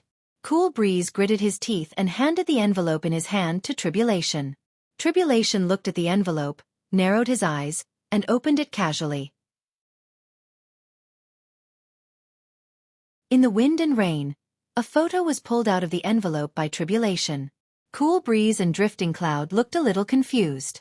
It was a woman in the photo. She was dressed in a white dress and had a delicate body. This was originally a woman who could be said to be devastatingly beautiful, but at this moment, half of her face was swollen. A deep scar ran from her chin all the way to her back, completely destroying the beauty of her face and making her look incomparably hideous. Droplets of blood splattered on her white dress as she stared blankly in front of her. Desperate and helpless. Cool Breeze and Drifting Cloud didn't know this woman, nor did they know what this photo was trying to show. Tribulation lowered his head and looked at it quietly. His eyes were cold and calm, so deep that there wasn't the slightest fluctuation in them. But this photo seemed to carry an unattainable weight. It slipped from his hand and fell into the wind and rain. The back of the photo appeared in Tribulation's sight. It was a line of Chinese characters. It was crooked, but every stroke carried a strong sense of anger and domineering. My glory is in Mormons. Heretic, come and die. Heretic. There was only one force in the world that could use this word. The Vatican. And there was only one person in the whole Vatican who was qualified and confident to let Tribulation go and die. Saint War Angel Arcis. But why did the Vatican believe that Tribulation would pass just based on this photo? Cool Breeze and Drifting Cloud frowned. Almost at the same time, they thought of a message that no one in Sai City mentioned, but everyone had heard of. White dress. White dress. Holy Virgin Angel. Cool Breeze and Drifting Cloud's expressions changed. Your Highness. Cool Breeze called tentatively. Tribulation didn't speak or move. He kept his head down and looked at the photo in the rain. His aura was disappearing. All his vitality began to converge, and finally, there was nothing left. That was the extreme of the whole person. He was desperately converging and finally became barren. Cool Breeze subconsciously reached out and touched Tribulation. Your Highness. He didn't finish his words. His palm passed through Tribulation's chest. Tribulation's figure began to twist and shake. He didn't know when it stopped where he was, but a shadow. Cool Breeze, whose face changed dramatically, was about to turn around. In the room, Wang Tianzong's stroke fell again. There was only one word. One. One word was like a sword. In an instant, the hazy and violent sword energy broke through the room. A circular ripple swept across the whole square in the most fierce and arrogant manner, and finally went straight into the night sky. The vast and endless sword energy was like a dragon, surging like a tide. The hazy and clear sword light was endless, and it directly broke the whole sky. Wherever his vision passed, the entire sky was shattering, and black ripples appeared one after another in the transparent space. The messy rainwater seemed to fall from countless worlds, but it was shattered by the sword intent, turning into ice crystals one after another. There were more and more ice crystals. From top to bottom, they spread out in all directions and covered the whole square in an instant. With Wang Tianzong's room as the center, countless ice crystals with sword intent continued to spread out. Cool Breeze kept turning around and froze in place. Drifting Cloud stretched out his palm and froze. Li Zhonghu raised his head in confusion. Hua Qingfeng was frowning. The yin and yang phantom seemed to want to take a step. Tribulation's shadow was twisting. It froze. All froze. Tens of thousands of people, the whole square, and the whole Snowdance Corps were completely frozen in an instant. In other words, they were directly imprisoned in place by the unimaginable majestic sword energy. The whole square was dead silent in an instant. Everyone kept the posture of that moment, motionless. Only the sword intent was still whistling between heaven and earth and kept spinning. In the room, Wang Tianzong raised his head and looked to the south. His sight seemed to cross Eastern Europe, Snow Country, the vast Beihai, and fell on Mount Dibbing. The sun was rising there. The flowers were blooming there. As the breeze passed, the birds were singing and the flowers were fragrant. There were mountains and rivers, laughter, and people lived and worked in peace and contentment. The Wang family of Beihai had lived for hundreds of years because of the glory and brilliance brought by being invincible in the world. But now, at this moment this night, the new glory was right under his feet. Wang Tianzong looked in that direction. His eyes were full of undisguised attachment and love, so heavy and affectionate. He would sweep through this era. Then he would return there and continue to rush to the highest peak with the Wang family of Beihai. He would go back. He must go back. Wang Tianzong clenched his fists. He looked at the island and the mountain in Beihai and whispered, "Wait for me." End of this chapter. Bookmark for easier reading. You're tuning in to the Wisdom Diary YouTube channel. Don't forget to subscribe and join us on this journey to catch the most captivating stories.